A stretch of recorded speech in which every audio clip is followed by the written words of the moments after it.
सहना भवतु सहनौ भुनक्तु सह वीर्यं करवावहै तेजस्विनावधीतमस्तु मा विद्विषावहै। ॐ शान्ति शान्ति शान्तिः। शुक्लां भरधरं विष्णुं शशिवर्णं चतुर्भुजं प्रसन्नवदनं ध्यायेत् सर्वविघ्नोपशान्तये। सुमुखश्चैकदन्तश्च कपिलो गजकर्णकः लम्बोदरश्च विगडो विघ्नराजो विनायकः धूमकेतुर्गणाध्यक्ष फालचन्द्रो गजाननः वक्रतुण्डशूर्पकर्णो हेरम्बस्कन्दपूर्वज। सदाशिवसमारम्भां शङ्कराचार्यमध्यमाम् अस्मदाचार्यपर्यन्तां वन्दे गुरुपरम्परां। वन्दे श्रीचिन्मयानन्दं देशिकं ब्रह्मवित्तमं तत्त्वज्ञानोपदेष्टारं काश्युत्तरनिवासिनं। शरज्योत्स्नाशुद्धां शशियुतजटाजूडमकुडां वरत्रासत्राण स्फटिकगुडिकापुस्तककरां सकृन्नत्वा नत्वा कथमिव सतां सन्निधत्ते मधुक्षीरद्राक्षा मधुरिमधुरीणाफणिदयः। मनोजवं मारुततुल्यवेगं जितेन्द्रियं बुद्धिमतां वरिष्ठं वातात्मजं वानरयूथमुख्यं श्रीरामदूतं शिरसा नमामि। बुद्धिर्बलं यशोधैर्यं निर्भयत्वमरोगदा अजाड्यं वाक्पटुत्वं च हनुमत्स्मरणात् भवेत्। ഹരി ഓം. മുന്നിലിരിക്കുന്ന സന്യാസി ശ്രേഷ്ഠന്മാർക്ക് നമസ്കാരം. പിന്നീടുള്ള ആരാധ്യ സുഹൃത്തുക്കളെ, അങ്ങനെ ഒരിക്കൽ കൂടി ഈ ഒരു സത്രത്തിൽ പങ്കുകൊള്ളാനും ഭക്തന്മാരായ നിങ്ങളുടെ ഒപ്പം കുറച്ച് സമയം ചിലവഴിക്കാനും കിട്ടി എന്നുള്ളത് തീർച്ചയായിട്ടും ഭഗവാൻ അനുഗ്രഹിച്ച് തരുന്നതായിട്ടുള്ളൊരു അനുഗ്രഹം തന്നെയാണ്. അതിന് നിമിത്തമായിരുന്ന ഇവിടുത്തെ ഭാരവാഹികളോട്, പ്രത്യേകിച്ച് പൂജ്യ സ്വാമിജിയോട് എനിക്കുള്ള കൃതജ്ഞതയെ ആദ്യം തന്നെ രേഖപ്പെടുത്തട്ടെ. ഇന്നത്തെ വിഷയം പറഞ്ഞിരിക്കുന്നത് ദശമ സ്കന്ധത്തിലെ 60-ാം അധ്യായം, ശ്രീകൃഷ്ണ രുക്മിണിമാർ തമ്മിലുള്ള സൗന്ദര്യപ്പിണക്കം അല്ലെങ്കിൽ പ്രണയകലഹമാണ്. ഭഗവാൻ എപ്പോഴും തൻ്റെ ഭക്തരുടെ ഭക്തിയെ പരിപോഷിപ്പിക്കുകയാണ് ചെയ്യുന്നത്. ഭക്തിരസത്തിൻ്റെതായിട്ടുള്ള പുഷ്ടിക്ക് സംയോഗം മാത്രമല്ല, വിയോഗവും ആവശ്യമാണ്. ഇംഗ്ലീഷിലൊരു ചൊല്ലുണ്ട്, no union is sweet without the preceding separation എന്ന് പറയും. മലയാളത്തിൽ ഏകദേശം തർജ്ജമ ചെയ്യുകയാണെന്നുണ്ടെങ്കിൽ, ചേർച്ചയ്ക്ക് മുമ്പുള്ള വിയോഗം ചേർച്ചയെ മധുരമാക്കുന്നു എന്നുള്ളതാണ്. വിയോഗത്തിൽ പ്രിയതമൻ്റെ, താൻ ആരെയാണോ ആരാധിക്കുന്നത് ആ ആരാധ്യനായവൻ്റെ സ്മരണ പുഷ്കലമായിട്ട് തീരുകയാണ് ചെയ്യുന്നത്. അതുകൊണ്ട് തന്നെയാണ് ഗോപികമാർക്ക് ഭഗവാൻ ശ്രീകൃഷ്ണൻ ദീർഘമായിരിക്കുന്ന ഒരു വിയോഗം കൊടുത്തത്. രുക്മിണിയെ സംബന്ധിച്ചിടത്തോളം കൃഷ്ണനുമായിട്ടുള്ള വിയോഗം അസഹനീയമായിരുന്നു. വാക്കുകൊണ്ടുള്ളതായിട്ടുള്ള വിയോഗം പോലും രുക്മിണിക്ക് സഹിക്കാനായില്ല. അത്രത്തോളമായിരുന്നു അവർ തമ്മിലുള്ളതായിട്ടുള്ള സ്നേഹം. ഒരിക്കൽ ശ്രീകൃഷ്ണൻ രുക്മിണിയോട് പറഞ്ഞു, ഐശ്വര്യസമ്പന്നരും പ്രഭാവശാലികളുമായിരിക്കുന്ന എത്രയെത്രയോ രാജാക്കന്മാർ ഭവതിയെ ആഗ്രഹിച്ചു. ദാമ്പത്യരീതിയിൽ അത്യാസക്തിയുള്ളതായിട്ടുള്ള അവർ ഭവതിയുടെ ഗൃഹത്തിലെത്തിയിട്ട് ഭവതിയെ അഭ്യർത്ഥിച്ചു. സഹോദരനും ഭവതിയെ ശിശുപാലന് കൊടുക്കാൻ വേണ്ടിയിട്ട് വാഗ്ദത്തം ചെയ്തിരുന്നു. അവരെ എല്ലാം ഉപേക്ഷിച്ചിട്ട് എന്തുകൊണ്ടേ ഭവതി ഒരു സാദൃശ്യവുമില്ലാത്ത എന്നെ വരിച്ചത് എന്ന് ചോദിച്ചു. എങ്ങനെയാണ് അതിന് തയ്യാറായത്? കാരണം പറഞ്ഞു കൃഷ്ണൻ അവിടെ, ഞാൻ രാജ്യഭരണത്തിന് അർഹതയേ ഇല്ലാത്തവനാണ്, യദുവംശജനാണ്, കാലിമേച്ച് നടക്കുന്നവനാണ്, രാജാവാൻ ഒരിക്കലും ഒരു അർഹതയേ ഇല്ല എനിക്ക്. മാത്രമല്ല ബലവാന്മാരായിട്ടുള്ള രാജാക്കന്മാർ അവർ ഭയന്നിട്ട് ഞാൻ സമുദ്രത്തെ ശരണം പ്രാപിച്ചിരിക്കുന്നു. ദ്വാരകയിലാണല്ലോ ഭഗവാൻ ഉണ്ടായിരുന്നത്, സമുദ്രമധ്യത്തിൽ. സമുദ്രത്തെ ഞാൻ ശരണം പ്രാപിച്ചിരിക്കുന്നു. മാത്രമല്ല ജീവിതം വളരെ വളരെ കഷ്ടതരമാണ്. കാരണം ഞങ്ങൾ കേവലം ദരിദ്രരാണ്. ഭവതി രാജകുമാരിയാണ്. രാജകുമാരിയായ ഭവതിയെ സംബന്ധിച്ചിടത്തോളം ധനമില്ലാതെ ജീവിതം മുന്നോട്ട് കൊണ്ടുപോകുക എന്നുള്ളത് വളരെ വളരെ ദുഷ്കരം തന്നെയാണല്ലോ. എന്നിട്ട് കൃഷ്ണൻ പറഞ്ഞു ഇവിടെ, വിവാഹവും മൈത്രിയും സമന്മാർ തമ്മിലായിരിക്കണം, അപ്പോഴേ അത് സുഖകരമാവുള്ളൂ എന്ന് പറയാം. ഇനിയിപ്പോൾ ഭവതിക്ക് ചോദിക്കാനുണ്ടാവും, പിന്നെ എന്തിനെ എന്നെ അവിടെ നിന്ന് അപഹരിച്ചു കൊണ്ടുവന്നത് എന്ന്. അതിനും ഭഗവാൻ ഉത്തരം പറഞ്ഞു, എന്നെ ദ്വേഷിക്കുന്നതായിട്ടുള്ള ശിശുപാലാദികളോടുള്ള അവരുടേതായിട്ടുള്ള അഹങ്കാരം നശിപ്പിക്കാൻ വേണ്ടിയിട്ട് മാത്രമാണ് ഞാൻ ഭവതിയെ അപഹരിച്ചു കൊണ്ടുവന്നത്.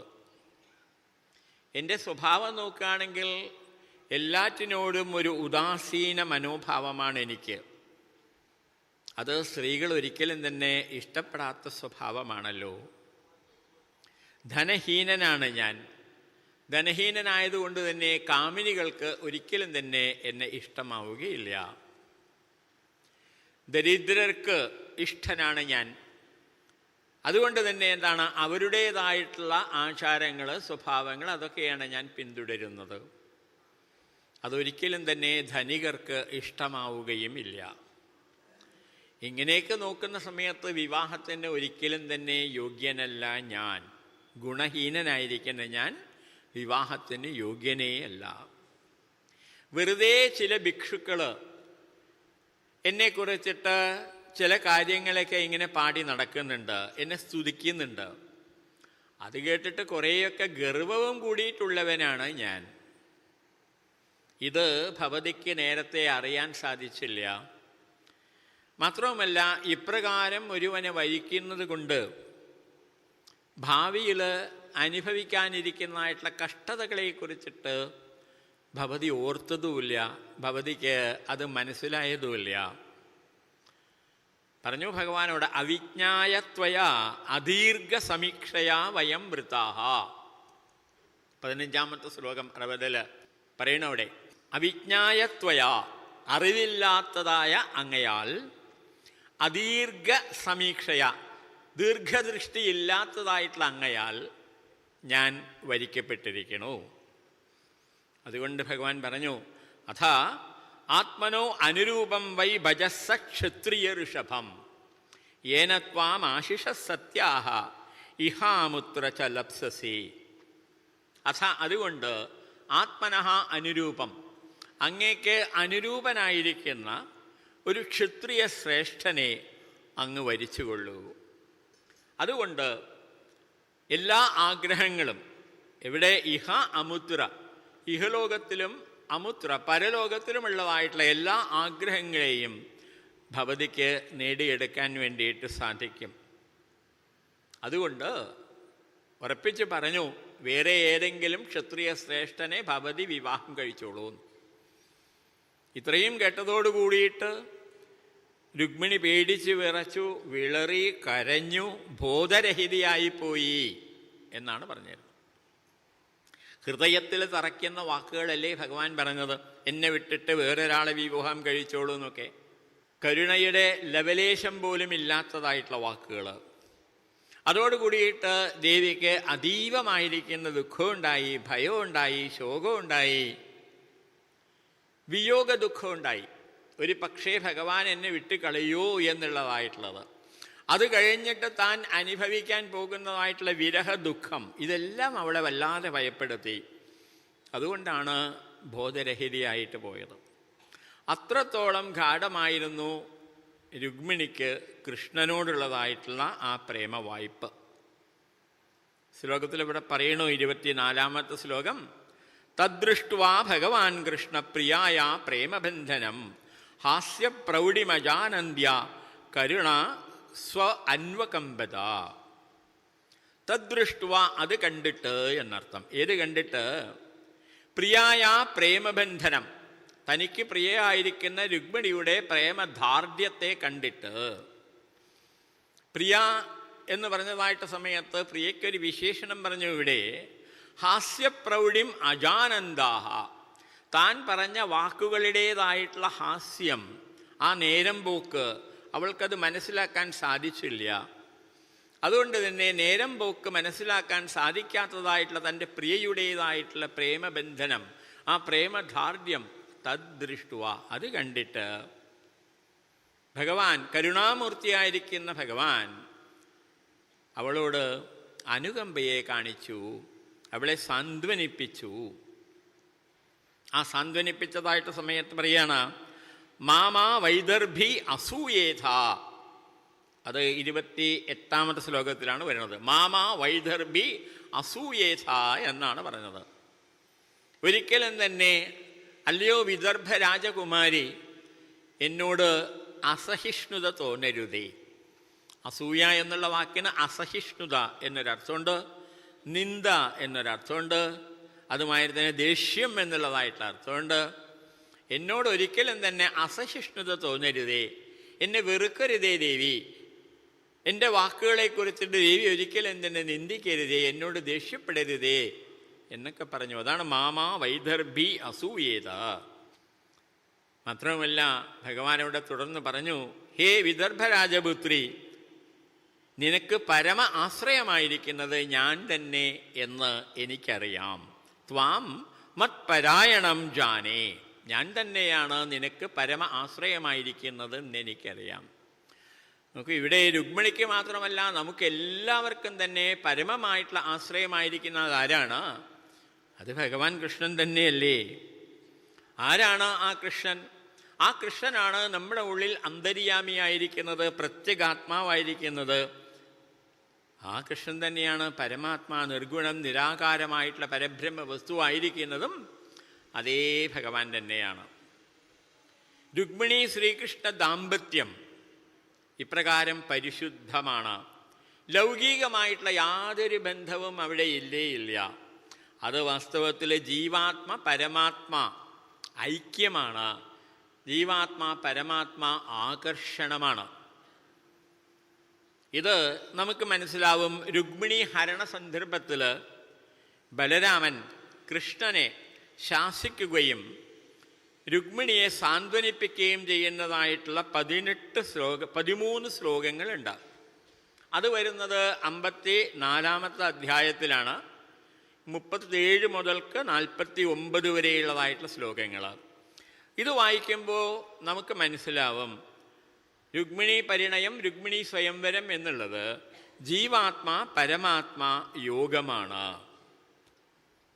ജീവാത്മാവായിരിക്കുന്ന രുക്മിണി പരമാത്മാവായിരിക്കുന്ന കൃഷ്ണനെ പ്രാപിക്കാൻ വേണ്ടിയിട്ട് തീവ്രമായിട്ട് ആഗ്രഹിച്ചു. തീവ്രമായിട്ടുള്ള മുമുക്ഷുത്വം അവിടെ. അതോടുകൂടിയിട്ട് ദേവിക്ക് കൃഷ്ണനെ പ്രാപിക്കാൻ വേണ്ടിയിട്ട് സാധിച്ചു. അപ്പോൾ ജീവാത്മ പരമാത്മ ആകർഷണമാണ് അവിടെ കാണിക്കുന്നത്.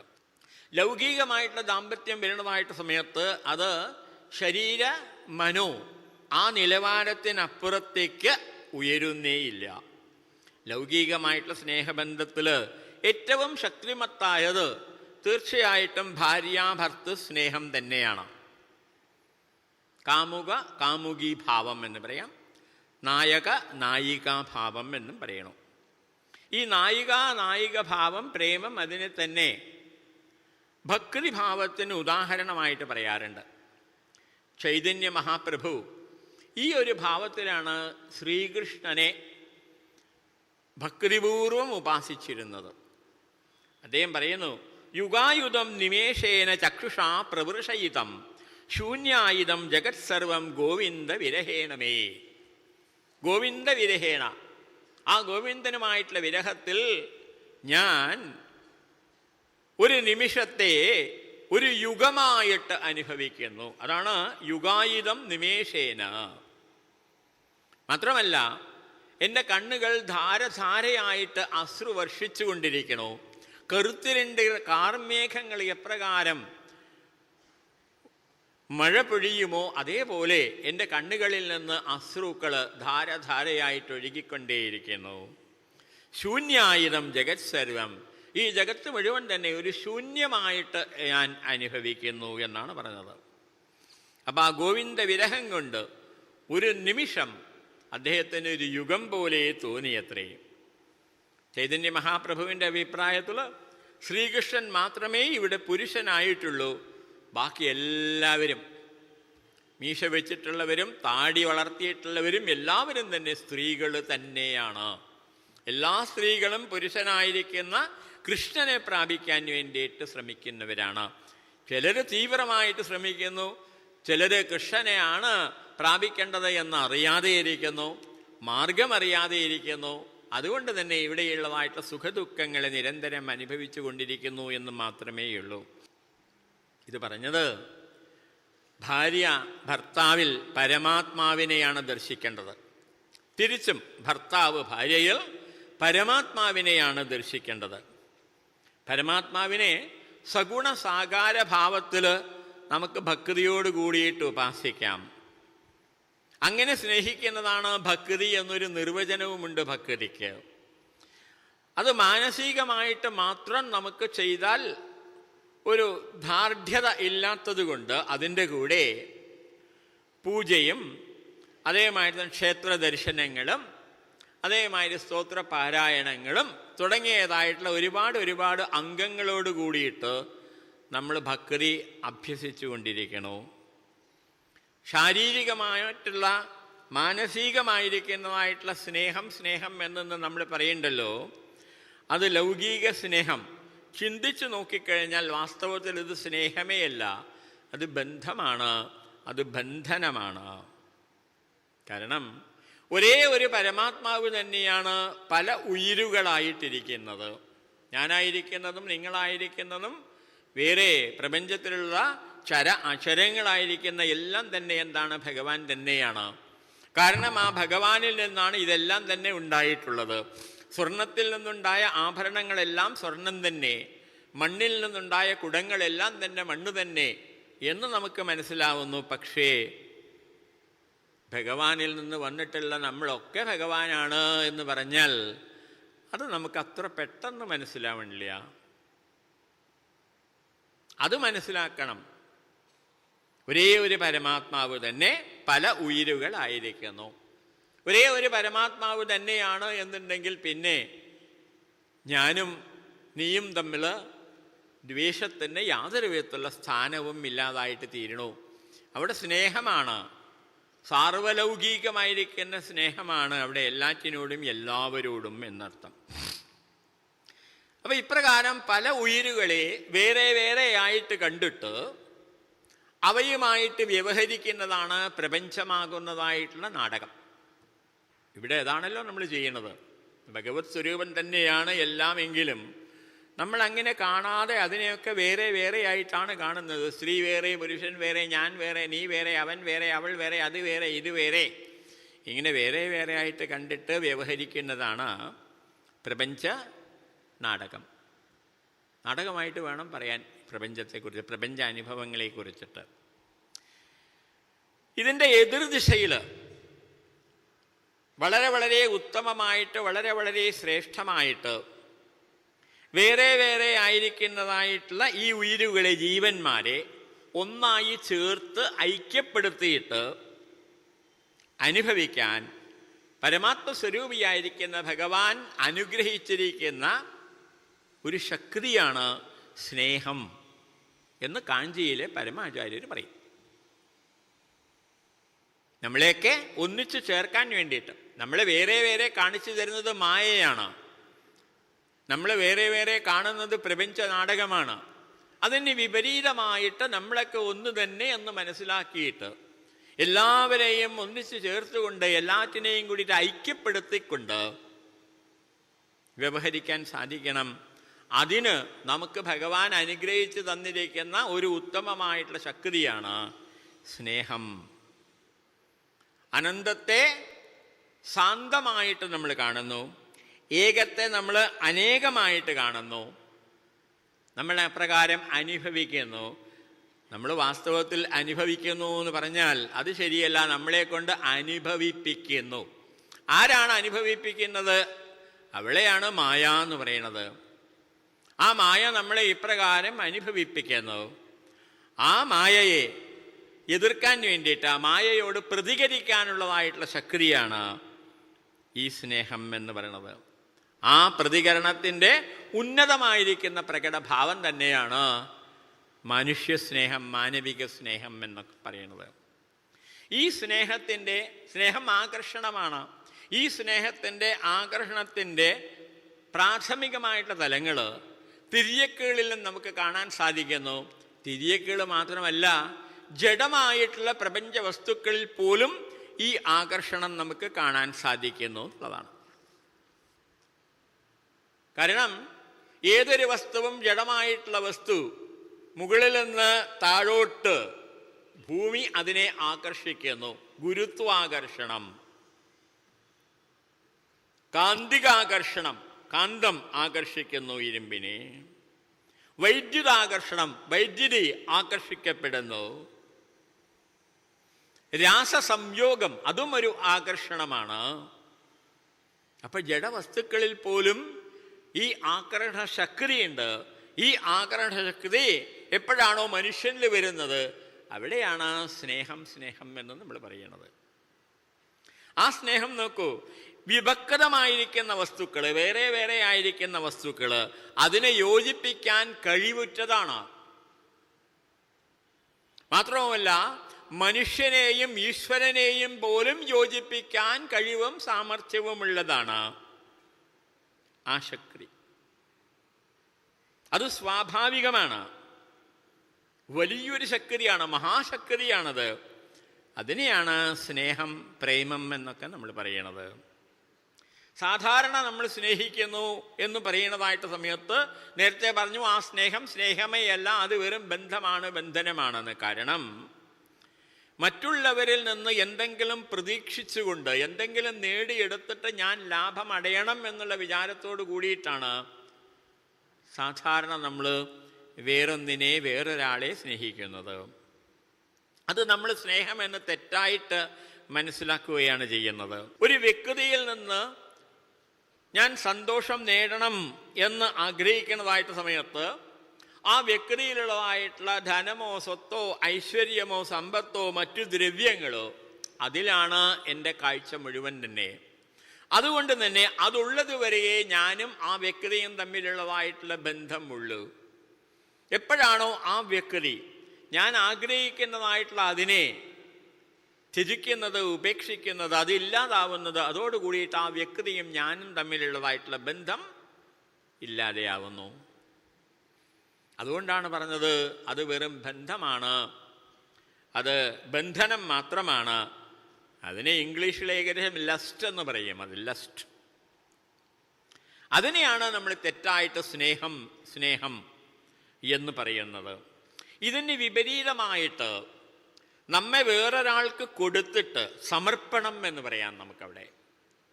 അതിൽ നിറവ് കാണണം, അതിലൊരു സംതൃപ്തി നമുക്ക് കാണാൻ വേണ്ടിയിട്ട് സാധിക്കണം. അതാണ് യഥാർത്ഥ സ്നേഹം അല്ലെങ്കിൽ പ്രേമം എന്ന് പറഞ്ഞത്. ഇത് അന്ധഃകരണത്തിൻ്റെ ഉയർന്ന നിലയിൽ മാത്രം സംഭവിക്കുന്നതാണ്. അവിടെ അന്ധഃകരണമാകുന്നതായിട്ടുള്ള മനസ്സും ബുദ്ധിയും അഹം എന്നുള്ളതായിട്ടുള്ള അഹങ്കാരത്തിൽ ലയിക്കുന്നു. ഈ അഹങ്കാരമാകട്ടെ ഹൃദയത്തിലേക്ക് പിൻവലിക്കപ്പെടുന്നു, ഹൃദയത്തിൽ അടങ്ങുന്നു. എന്താണ് ഹൃദയം? ഹൃദയം എന്നുള്ളത് ഭഗവാന്റെ സ്ഥാനമാണ്, ആത്മസ്ഥാനമാണ്.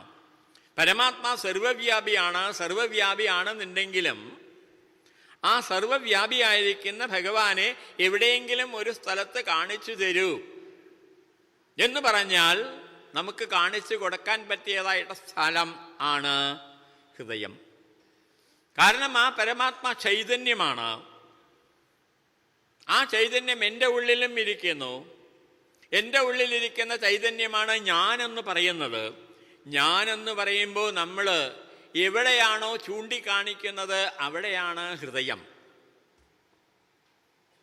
കാർഡിയോളജിസ്റ്റിൻ്റെ ഹൃദയത്തിൻ്റെ വലത്ത് ഭാഗത്തിരിക്കുന്നു എന്ന് നമ്മുടെ ശാസ്ത്രം പറഞ്ഞു തരും. അതുകൊണ്ടാണ് ഞാനെന്ന് പറയുമ്പോൾ നമ്മളിവിടെ മാറിൽ തൊട്ട് കാണിക്കുന്നത് ഞാൻ. അതാണ് ഹൃദയസ്ഥാനം. ആ ഹൃദയസ്ഥാനത്തിൽ ആത്മസ്ഥാനമാണത്. ആ ആത്മസ്ഥാനത്തിൽ അഹം ലയിച്ചു പോകുന്നു. അഹം ലയിച്ചു കഴിഞ്ഞാൽ പിന്നെ പരമമായിട്ടുള്ള ശാന്തിയാണ്, പരമമായിട്ടുള്ള ആനന്ദമാണ്. സാധനാഭ്യാസങ്ങളെ കൊണ്ട് വേണം മനസ്സിനെയും ബുദ്ധിയെയും എല്ലാം നിയന്ത്രിക്കാൻ വേണ്ടിയിട്ട്. ആ മനസ്സും ബുദ്ധിയും സംസ്കരിക്കപ്പെടണം. അപ്പോഴേ സ്നേഹം തടസ്സമില്ലാതെ പ്രവഹിക്കുകയുള്ളൂ. അവിടെ എൻ്റെ സുഖമല്ല ഞാൻ നോക്കുന്നത്, ഞാൻ ആരെയാണോ സ്നേഹിക്കുന്നത് ആ സ്നേഹിക്കുന്നതായിട്ടുള്ള വ്യക്തിയുടെ സുഖമാണ്. നാരദ മഹർഷി ഭക്തി സൂത്രത്തിൽ പറയും, തസ്മിൻ തത് സുഖ സുഖിത്വം. എൻ്റെ സുഖം ആ വ്യക്തിയുടെ സുഖമാണ് എന്ന് വെച്ച് കഴിഞ്ഞാൽ എൻ്റെ വ്യക്തിത്വം ആ വ്യക്തിയുടെ വ്യക്തിത്വത്തിൽ സമർപ്പിക്കപ്പെട്ടു എന്നർത്ഥം. നാരദ മഹർഷി വീണ്ടും ഭക്തി സൂത്രത്തിൽ പറയും, തദർപ്പിത അഖിലാചാരത. ഞാൻ ചെയ്യുന്ന എല്ലാ പ്രവൃത്തികളും മാർക്ക് വേണ്ടിയിട്ട്, ഞാൻ സ്നേഹിക്കുന്നതായിട്ടുള്ള ആ വ്യക്തിക്ക് വേണ്ടിയിട്ട്. അതേ സമയത്തോ തദ്വിസ്മരണേ പരമവ്യാകുലതായിതി. എപ്പോഴെങ്കിലും ഒരു നിമിഷം പോലും എനിക്കത് ആ ഞാൻ സ്നേഹിക്കുന്നതായിട്ടുള്ള ആ ഭഗവാനെ മറന്നു പോയിട്ടുണ്ടെങ്കിൽ പരമമായിട്ടുള്ള വ്യാകുല ഭാവം തോന്നണം. തദ്വിസ്മരണേ പരമവ്യാകുലത. ഇതാണ് ഭഗവാനോടുള്ളതായിട്ടുള്ള ഭക്തി. ഇതേ ഭാവത്തിൽ വേണം നമ്മൾ ഇവിടെ കാണുന്നതായിട്ടുള്ള മറ്റുള്ളവരോടും കൂടിയിട്ട്. കാരണം എല്ലാം ഭഗവാനാണെന്നുണ്ടെങ്കിൽ എല്ലാവരോടും ഇതേ ഭാവമല്ലേ വേണ്ടത്. സർവത്ര സമദർശനം എന്ന് പറയുന്നത് അതാണല്ലോ. നാരദ മഹർഷി തൻ്റെ ഭക്തിസൂത്രത്തിൽ അവസാന ഭാഗത്ത് പറയും, ഭക്തി ഏകത അഭി ഏകാദശതാ ഭവതി. ഭക്തി ഒന്ന് തന്നെയാണ്, പക്ഷേ അതിൻ്റെ പ്രകടഭാവങ്ങൾ നോക്കുമ്പോൾ 11 പോലെ തോന്നുന്നു. ആ 11 2 കാന്താസക്തി എന്നും പരമവിരഹാസക്തി എന്നും 2 ഉണ്ട്. ആ കാന്താസക്തിയും പരമവിരഹാസക്തിയുമാണ് ഇവിടെ നമ്മൾ കണ്ടുകൊണ്ടിരിക്കുന്നതായിട്ടുള്ള ഈ സ്നേഹം, പ്രേമം, ഭഗവാനോടുള്ളതായിട്ടുള്ള ഭക്തി എന്ന് പറയണത്. ഏറ്റവും ശക്തമായിരിക്കുന്ന ഭാര്യാഭർത്തൃ സ്നേഹത്തിൽ പോലും അഹം എന്നുള്ള ഭാവം തല പൊക്കിക്കഴിഞ്ഞാൽ എന്തുണ്ടാകുന്നു? അത് സൗന്ദര്യപ്പിണക്കത്തിന്, പ്രണയ കലഹത്തിന് കാരണമായിട്ട് തീരണു. അതാണ് ഇവിടെ ഉണ്ടായത്. അഹം എന്നുള്ളതായിട്ടുള്ള ഭാവം വന്നതോടുകൂടിയിട്ട് ദുഃഖവും ദേഷ്യവും ഭയവും എല്ലാം ഉണ്ടായി അവിടെ രുക്മിണീ ദേവിക്ക് എന്ന്. പ്രണയകലഹം വിരഹത്തിലേക്ക് നയിച്ചേക്കാം. പക്ഷേ ആ വിരഹം എന്താണ്? യോഗത്തെ, സംയോഗത്തെ കൂടുതൽ മധുരതരമാക്കുകയാണ് ചെയ്യുക. അതാണ് നേരത്തെ പറഞ്ഞത്, ചേർച്ചയ്ക്ക് മുമ്പുള്ള വിയോഗം ചേർച്ചയെ കൂടുതൽ മധുരതരമാക്കുന്നു എന്ന് നേരത്തെ പറയാനുള്ളതാണ്. അപ്പോഴെന്താണ് ഉണ്ടാകുന്നത്? ഈ അഹം എന്നുള്ളതായിട്ടുള്ള ഭാവം ഹൃദയസ്ഥാനത്ത് വിട്ടിട്ട് അന്ധഃകരണത്തിലേക്ക് പോകുന്നു. മനോബുദ്ധികളാകുന്നതായിട്ടുള്ള ചിന്തകളിലേക്ക് അവിടെ പോകുന്നു. അങ്ങോട്ട് പോയി കഴിഞ്ഞാലോ അപ്പോഴാണ് പ്രപഞ്ച അനുഭവങ്ങൾ ഉണ്ടാവുന്നത്. അന്ധക്കരണം എന്ന് നമ്മൾ പറയണു. അന്ധക്കരണം, അന്തഹ എന്നുള്ള വാക്കിൻ്റെ അർത്ഥം അകത്ത് എന്നാണ്. വാസ്തവത്തിൽ അന്ധക്കരണം അകത്താണോ എന്ന് ചിന്തിച്ചു നോക്കിക്കഴിഞ്ഞാൽ നമുക്ക് മനസ്സിലാവും. അന്ധക്കരണത്തിലെ അന്ധ എന്നുള്ളൊരു വാക്കിലും മാത്രമേ ഉള്ളൂ. അന്ധക്കരണം എപ്പോഴും പുറത്താണ്, ബഹിർമുഖമാണ്, വിഷയങ്ങളിലേക്ക് എപ്പോഴും പോയിക്കൊണ്ടേയിരിക്കുന്നു. പുറത്തു പോയിക്കോട്ടെ, അതിനെന്താണ്? പുറത്തു പോയാലാണ് ദ്വൈത അനുഭവം ഉണ്ടാവുന്നത്. ദ്വൈത അനുഭവത്തിലാണ് സുഖദുഃഖങ്ങൾ, ലാഭനഷ്ടങ്ങൾ, ശീത ഉഷ്ണങ്ങൾ തുടങ്ങിയ എല്ലാം ദ്വൈതങ്ങൾ. മാത്രമല്ല ദ്വൈത തലത്തിൽ ഞാനുമുണ്ട്, നീയുമുണ്ട്, അവനുമുണ്ട്, അവളുമുണ്ട്, അതുമുണ്ട്, ഇതുമുണ്ട്. ഇങ്ങനെ വരുമ്പോൾ അവയോട് സംയോഗവും വിയോഗവും സംഭവിക്കാം. സംയോഗം വരുമ്പോൾ അതിയായിട്ട് സന്തോഷമുണ്ടാവണു നമുക്ക്. നേരെ വെച്ചിട്ട് വിയോഗമാവണതായിട്ട് സമയത്ത് നമ്മൾ വിയോഗ ദുഃഖം, വിരഹ ദുഃഖം അനുഭവിക്കാനിടയാകുന്നു എന്നാണ്. ശ്രീകൃഷ്ണൻ ഇവിടെ തൻ്റെ വാക്കുകൾ ആദ്യം പറഞ്ഞിരിക്കുന്നതായിട്ടുള്ള ആ വാക്കുകളെ കൊണ്ട് ഭഗവാൻ തന്നെ പറയുന്നത് ക്ഷേള്യ ആചരിതം എന്നാണ്. ക്ഷേള്യ എന്ന വാക്കിനർത്ഥം നേരം പോക്കായിട്ട് എന്നർത്ഥം. ഞാൻ നേരം പോക്കായിട്ട് പറഞ്ഞതായിട്ടുള്ള വാക്കുകൾ, ആ ഭഗവാൻ നേരം പോക്കായിട്ട് പറഞ്ഞ വാക്കുകളെ കൊണ്ട് രുക്മിണിയിൽ അഹം എന്നുള്ള ഭാവത്തെ വിന്യസിച്ചു. രുക്മിണിയിൽ എപ്പോഴാണോ അഹം എന്നുള്ളതായിട്ടുള്ള ഭാവമുണ്ടായത്, അതോടുകൂടിയിട്ട് ദേവി തൻ്റെ സ്വരൂപം കുറച്ചു നേരത്തേക്ക് മറന്നുപോയി. അതിൻ്റെ ഫലമായി ദേവിക്ക് ദുഃഖവും ഭയവും ദേഷ്യവും എല്ലാം അനുഭവിക്കേണ്ടി വന്നു. ഭഗവാൻ തന്നെ പറയുന്നുണ്ട്, ഇത് 30-ാമത്തെ ശ്ലോകത്തിൽ പറയണു. അവിടെ അയം ഹി പരമോലാഭോ ഗൃഹേഷു ഗൃഹമേധിനാം യത് നർമ്മൈനീയതേയാമഹ പ്രിയായ ഭീരുഭാമിനി. അയം ഹി പരമോലാഭ, ഇത് തന്നെയാണ് പരമമായിട്ടുള്ള ലാഭം. എന്ത്? ഗൃഹേഷു ഗൃഹമൈഥിനാം, ഗൃഹസ്ഥിലിരിക്കുന്നതായിട്ടുള്ള ഗൃഹാശ്രമികളായിട്ടുള്ളവര്, അവരെ സംബന്ധിച്ചിടത്തോളം ഗൃഹത്തിൽ അവർ പലതരത്തിലുള്ളതായിട്ടുള്ള സുഖദുഃഖങ്ങളെ നിരന്തരം അനുഭവിച്ചുകൊണ്ടിരിക്കണു. അവരെ സംബന്ധിച്ചിടത്തോളം കുറച്ചു സമയം ഇങ്ങനെ നർമ്മലാഭത്തിൽ ചിലവഴിക്കാൻ വേണ്ടി കിട്ടിക്കഴിഞ്ഞാൽ അതുതന്നെയാണ് പരമലാഭം. അതാണ് പരമലാഭം എന്നാണ് ഭഗവാൻ അവിടെ പറഞ്ഞത്. പക്ഷേ ഇവിടെ ആ ലാഭത്തിനോടൊപ്പം രുക്മിണി കൃഷ്ണന്മാരിലൂടെ നമുക്ക് അതിലും വലിയ ലാഭമാണ് കിട്ടിയിരിക്കുന്നത്. എന്ത്? ആത്മലാഭം. ആത്മലാഭത്തിനുള്ള മാർഗമായിട്ട് ഈ സൗന്ദര്യപ്പിണക്കത്തെ നമുക്ക് കാണിച്ചു തരുന്നു. വിരഹ ദുഃഖം വിഷാദം എന്നൊക്കെ പറയുന്നത് മനസ്സിലുണ്ടാവുന്നതായിട്ടുള്ള വികാരങ്ങളാണ്. ഈ മനസ്സിലുള്ളതായിട്ടുള്ള വികാരങ്ങളെ, ബുദ്ധിയിലുണ്ടാവുന്നതായിട്ടുള്ള വിചാരങ്ങളെ എന്ത് വേണം? നമുക്ക് വഴിതിരിച്ചു വിടേണ്ടിയിരിക്കണോ. ആ വഴിതിരിച്ച് വിട്ടുകഴിഞ്ഞാൽ അതിൽ കൂടിയിട്ട് നമുക്ക് വിഷയവൈരാഗ്യം നേടിയെടുക്കാം, ആത്മചിന്തയും നമുക്ക് വളർത്തിയെടുക്കാൻ വേണ്ടിയിട്ട് സാധിക്കും. വിവേകാനന്ദ സ്വാമികൾ എപ്പോഴും പറയുന്നതാണ്, നമ്മുടെ മനസ്സിലുള്ളതായിട്ടുള്ള വിചാരവികാരങ്ങളെ കർമ്മത്തിലേക്ക് വഴിതിരിച്ചു വിടൂ. അത് നിങ്ങളുടെ സ്വഭാവ രൂപീകരണത്തിന് വളരെ വളരെ സഹായമായിട്ട് തീരും എന്നുള്ളത്. മനസ്സിലെ വിചാരവികാരങ്ങളെ അതേപോലെ പ്രകടമാക്കാതെ അതിനെ വഴിതിരിച്ചു വിടണം. ഒരു ലക്ഷ്യബോധമുണ്ടാവണം, ആ ലക്ഷ്യത്തിലേക്ക് തിരിച്ചു വിടണം.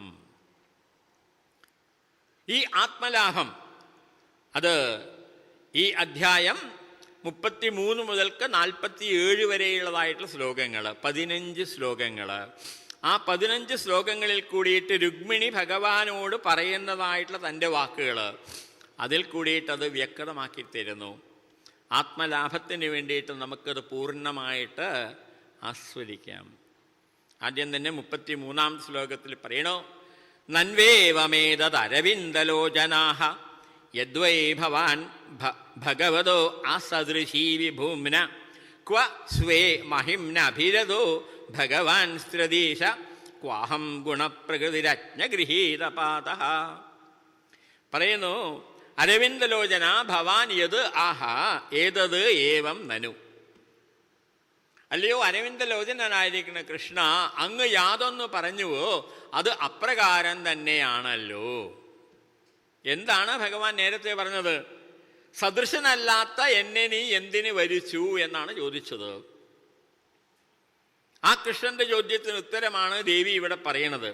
യയോഹോ ആത്മസമം വിത്തം ജന്മ ഐശ്വര്യ ആകൃതി ഭവഃ തയോഹോ വിവാഹോ മൈത്രീ ച ന ഉത്തമ അധമയോ ക്വചിത്. ഭഗവാനോട് പറഞ്ഞു, യാതൊരുവർ തമ്മിലാണോ എന്തുള്ളത്? ആത്മസമം വിത്ത, തുല്യമായിരിക്കുന്നതായിട്ടുള്ള വിത്തം, ധനമുള്ളത്, ജന്മം ഉള്ളത്, കുലമഹിമ, അതുമായി തന്നെ ഗൃഹമഹിമ ഒക്കെ ഉള്ളത്, ഐശ്വര്യം അത് സമമായിരിക്കുന്നത്, രൂപസാദൃശ്യം, ആ രൂപസൗന്ദര്യം അത് സമമായിരിക്കുന്നത്. ഭവഹ എന്ന് പറഞ്ഞപ്പോൾ അതിന് ജാതക ചേർച്ച എന്നൊരർത്ഥം പറഞ്ഞിരിക്കുന്നു ചിലർ. ആ ജാതക ചേർച്ചയുള്ളത്, അങ്ങനെയുള്ളവർ തമ്മിലുള്ളതായിട്ടുള്ള വിവാഹവും മൈത്രിയുമാണ് സുഖകരമായിരിക്കുക. അല്ലാണ്ട് ഉത്തമനും അധമനും തമ്മിൽ ഒരിക്കലും തന്നെ വിവാഹം കഴിക്കരുത്, അവർ തമ്മിൽ മൈത്രി ബന്ധവും പാടില്ല എന്ന്. അതങ്ങ് പറഞ്ഞുവല്ലോ, അത് അങ്ങനെ തന്നെയാണല്ലോ എന്നാണ് രുക്മിണി ദേവി ആദ്യം പറഞ്ഞത്. ഇവിടെ നോക്കൂ, അരവിന്ദലോചന എന്നാണ് ഭഗവാനെ കുറിച്ചിട്ട് പറഞ്ഞത്. എന്താ അരവിന്ദലോചന എന്ന് പറഞ്ഞാൽ? മനോഹരമായിരിക്കുന്ന കണ്ണുകളുള്ളവൻ എന്നർത്ഥം. താമര ഇതളുകൾ പോലെ നീണ്ടിരിക്കുന്ന മനോഹരമായിട്ടുള്ള കണ്ണുകളുള്ളവനേ എന്നാണ് അർത്ഥം. ഭഗവാന്റെ കണ്ണുകളുടെ ഭംഗിയുണ്ടല്ലോ, അതൊന്നു മാത്രം മതി അങ്ങയെ സുന്ദരനാക്കുവാൻ വേണ്ടിയിട്ട്. അത് നോക്കുമ്പോൾ എനിക്ക് യാതൊരു സൗന്ദര്യവുമില്ല എന്ന് രുക്മിണി ദേവി ഇവിടെ പറയണു. അതാണ് അരവിന്ദലോചന എന്ന് എന്നെ ഭഗവാനെ അവിടെ വിളിച്ചത്. അങ്ങയുടെ അംഗഭംഗി നോക്കുമ്പോൾ എനിക്ക് ഒരു സൗന്ദര്യവുമില്ല. അതുകൊണ്ട് തന്നെയാണ് ഭട്ടതിരിപ്പാട് പറഞ്ഞത്, സൗന്ദര്യത്വരോപിതര സുന്ദരതരം. ഏറ്റവും സൗന്ദര്യമുള്ള വസ്തുക്കളെക്കാളൊക്കെ സുന്ദരമായിരിക്കുന്നു ഭഗവാന്റെ രൂപം എന്നുള്ളത്. അങ്ങനെ നോക്കുമ്പോൾ സൗന്ദര്യം കൊണ്ട് അല്ലയോ കൃഷ്ണ നമുക്ക് തമ്മിൽ യാതൊരു സാദൃശ്യവും ഇല്ല. അടുത്ത് പറഞ്ഞു, അങ്ങ് ത്രിധീശഃ എന്ന് പറഞ്ഞൊരു വാക്ക്. ഭഗവാൻ ത്രിധീശനാണ്. ബ്രഹ്മ വിഷ്ണു രുദ്രന്മാരെ പോലും നിയന്ത്രിക്കുന്നവനാണ് അങ്ങ്. ഞാനാകട്ടെ അങ്ങയുടെ പരിപൂർണ നിയന്ത്രണത്തിലാണ്. കാരണം രുക്മിണി ദേവി ആരാണ്? മായയാണ്. മായ ഭഗവാന്റെ പരിപൂർണ നിയന്ത്രണത്തിലാണ്. പ്രകൃതിം സ്വാം അധിഷ്ഠായ സംഭവാം ജ്ഞാത്മമായയാ ഭഗവാൻ ഗീതയിൽ പറയും. ആ മായാശക്തിയെ എൻ്റെ വശത്താക്കിയിട്ട്, എൻ്റെ അധീനതയിലാക്കിയിട്ടാണ് ഞാൻ അവതാരങ്ങളെ സ്വീകരിക്കുന്നത് എന്ന് വെച്ചാൽ രുക്മിണി ദേവി പറഞ്ഞു, ഞാൻ അങ്ങയുടെ പരിപൂർണമായിട്ടുള്ള അധീനതയിലാണ്. അങ്ങ് സ്വേ മഹിമിനി അഭിരത, അങ്ങയുടേതായിട്ടുള്ള പരമാനന്ദ സ്വരൂപമുണ്ടല്ലോ, അതിൽ എപ്പോഴും അഭിരതനായിരിക്കുന്നു, അതിൽ തന്നെ മുഴുകിയിരിക്കുന്നു. നേരെ മറിച്ച് ഞാനാകട്ടെ സുഖദുഃഖങ്ങളിൽ പെട്ടിരിക്കുന്നു. കാരണം മായ എന്ന് വെച്ച് കഴിഞ്ഞാൽ തന്നെ എന്താ അർത്ഥം? ത്രിഗുണങ്ങളാണല്ലോ. അങ്ങനെ ത്രിഗുണങ്ങളിൽ പെട്ടിരിക്കുന്ന ഞാൻ എപ്പോഴും സുഖദുഃഖങ്ങളെ മാറി മാറി അനുഭവിച്ചുകൊണ്ടിരിക്കണു. അങ്ങനെ നോക്കുമ്പോൾ എങ്ങനെയാണ് ഞാൻ അങ്ങേക്ക് സദൃശയായിട്ട് തീരുക? അഹം ഗുണപ്രകൃതി, ഗുണങ്ങളിൽ പെട്ടിരിക്കുന്നവളാണ് ഞാൻ. അങ്ങാകട്ടെ ഗുണാതീതനാണ്. അജ്ഞന്മാരായിരിക്കുന്ന ചിലര് എൻ്റെ പാദസേവനം ചെയ്യുന്നു. ഇവിടെ രുക്മിണി ലക്ഷ്മി ദേവിയാണ് എന്നുള്ള ഭാവത്തിലാണ് പറഞ്ഞത്. ലക്ഷ്മി ദേവി എന്തിനാണ് പാദസേവനം ചെയ്യുന്നത്? വിഷയസംതൃപ്തിക്ക് വേണ്ടിയിട്ടാണ്, വിഷയാനന്ദത്തിന് വേണ്ടിയിട്ടാണ്. നേരെ മറിച്ച് അങ്ങയുടെ പാദസേവനം ചെയ്യുന്നവരുണ്ട്, അവര് അജ്ഞാനികളല്ല, അവർ ജ്ഞാനികളായിട്ടുള്ളവരാണ്. അവരെന്തിനു വേണ്ടിയിട്ട് അങ്ങയുടെ പാദസേവനം ചെയ്യുന്നു? അത് ആത്മാനന്ദത്തിന് വേണ്ടിയിട്ടാണ്. അങ്ങനെ നോക്കുമ്പോഴും നമ്മൾ തമ്മിൽ യാതൊരു സാദൃശ്യവും ഇല്ല. ഉണ്ടോ? ഇപ്രകാരം എങ്ങനെ നോക്കിക്കഴിഞ്ഞാലും നമ്മൾ തമ്മിൽ സാദൃശ്യമില്ല. നോക്കൂ, രുക്മിണിയെ സംബന്ധിച്ചിടത്തോളം കൃഷ്ണൻ സാന്ത്വനിപ്പിച്ചതോടുകൂടിയിട്ട് അവൾക്ക് അവളുടെ വിവേകബുദ്ധി തിരിച്ചു കിട്ടി. ആ വിവേകബുദ്ധി തിരിച്ചു കിട്ടിയിരിക്കുന്ന രുക്മിണി ദേവി എത്ര ഭംഗിയിലാണ് ഉത്തരം പറയണത് നോക്കൂ. രുക്മിണി ദേവി ഇവിടെ ഉപാധികളിൽ താതാത്മ്യം വെച്ച് പുലർത്തുന്ന സാധാരണ ജീവാത്മാവാണ് ഞാൻ എന്ന് സങ്കല്പിക്കുന്നു. ഭഗവാനാകട്ടെ നിർഗുണ നിരാകാര പരബ്രഹ്മ സ്വരൂപം തന്നെയാണ്. നേരത്തെ പറഞ്ഞുവല്ലോ, ഭാര്യ ഭർത്താവിനെ കാണേണ്ടത് ഈ രൂപത്തിലാണ്, പതി പത്നിയെ കാണേണ്ടത് ഇപ്രകാരം തന്നെയാണ്. അത് 6-ാമത്തെ സ്കന്ധത്തിൽ കശ്യപ പ്രജാപതി ദിതിയോട് പറയുന്നതായിട്ടുള്ളൊരു ശ്ലോകമുണ്ട്. വളരെ ക്ലിയറായിട്ട് പറയണവിടെ, പതിരേവഹി നാരീണാം ദൈവതം പരമം സ്മൃതം മാനസ സർവഭൂതാനാം വാസുദേവ ശ്രിയപ്പതി. സർവഭൂതാനാം മാനസഹ എന്നാ പറഞ്ഞത്. എല്ലാ ഭൂതങ്ങളുടെ ഉള്ളിലും മനസ്സിലിരിക്കുന്നതായിരിക്കുന്ന ശ്രിയപ്പതി, ലക്ഷ്മീപതിയായിരിക്കുന്നതായിട്ടുള്ള ആ വാസുദേവനുണ്ടല്ലോ, അവൻ തന്നെയാണ് പരമം ദൈവതം, ഏറ്റവും ശ്രേഷ്ഠമായിരിക്കുന്ന ദേവൻ അവൻ തന്നെയാണ്. അവനെ എന്ത് വേണം?